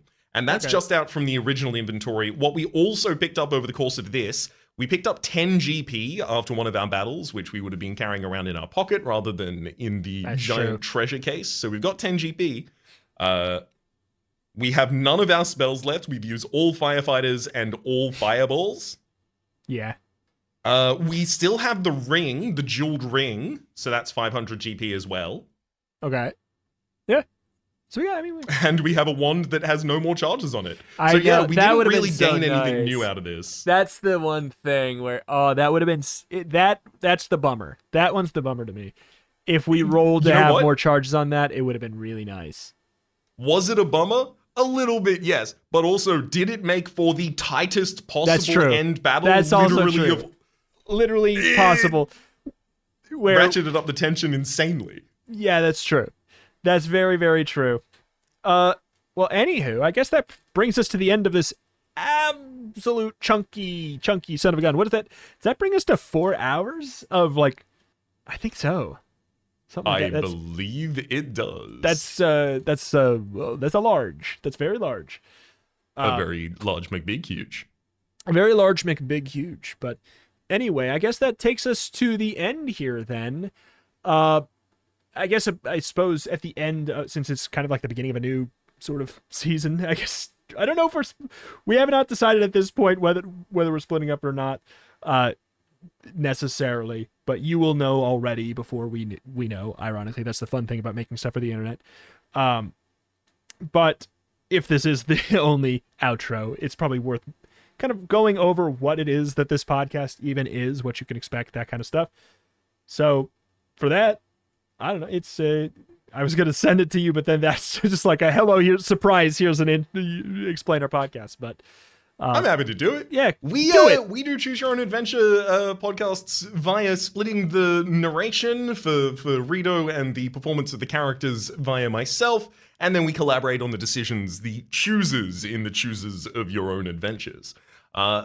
Doing small, fun little improv comedy scenes in there as well. It's a good time. You just heard it. It's 4 hours. You know what it is. Yeah, there's 4 hours of this if you partook in all of this one here. But yeah, there's 8 of these books, which holy mole. But yeah, but I really liked it. Also worth noting, if you found us through this only and don't know about this podcast from before, that we have read through every single Give Yourself Goosebumps Choose Your Own Adventure book, all 50 of them. And that was very fun and good, and you should check that out too. As well as a one-shot that we did for a Christmas season thing of the 'Twas the Night Before Christmas by Jonathan Green. It's true. That one is 'Twas the Krampus Night Before Christmas, to be more specific. Was the Krampus night. And if you liked this and haven't listened to that, that is definitely, of all the stuff we've done so far, that is by far the closest thing to this that we've done. 100%. Both in scope and in like style of like the roles and the stakes, everything like that. So if you're looking for that, So very, very similar. I know that the GrailQuest series is apparently in amongst a lineage of other series around the same period of time that have similar-ish fighting mechanics. And Fighting Fantasy, I think, might Yes. be the name of the series. And I believe that Twas is directly inspired by the Fighting Fantasy 100%. series. It shows a lot in the combat. Yeah, Jonathan Green, I could be wrong, I believe has done a couple of the Fighting Fantasy books and has also did a book about the Fighting Fantasy series. And thus, yeah, there's definite inspiration there, and there's obvious inspiration or even maybe real DNA in it here. But so, yeah, long story short, if you liked this, you want more immediately before we release more of this, go check out the Twas Krampus Night Before Christmas, or save it for Christmas, because that was a great time. And we'll probably go back and do more of Jonathan Green stuff very, very soon. But either way, you can find this podcast. I don't know where you're listening to it right now, but I'll say the things. You can find it on YouTube, which is a way where the only place where you can actually kind of comment on it and talk to other people about it. youtube.com/turntopagecast. That's where you can go over there and find the videos to comment on. It's very helpful if you want to help us over there. You can also find us on any streaming service that is kind of big for podcasts. So if you're watching it over on YouTube, you can do that. So you can have it on your phone easier. I know sometimes that I do it that way. Sometimes it's cleaner to just have only the audio stream. But anything else you want to shout out that's maybe worth mentioning on a, episode where we might find new people? Turntopagecast.com, the easy way to access the is it just direct access to the broad RSS feed for it? Correct. Excellent. So there is that option as well. I'll also mention that you can support the podcast if you're interested in doing so over at patreon.com/turntopagecast, and also that we have an executive producer of this episode from the patreon.com/turntopagecast at or above the executive producer hardcover tier, and that is Katrina. Thank you, Katrina, by the way, new patron.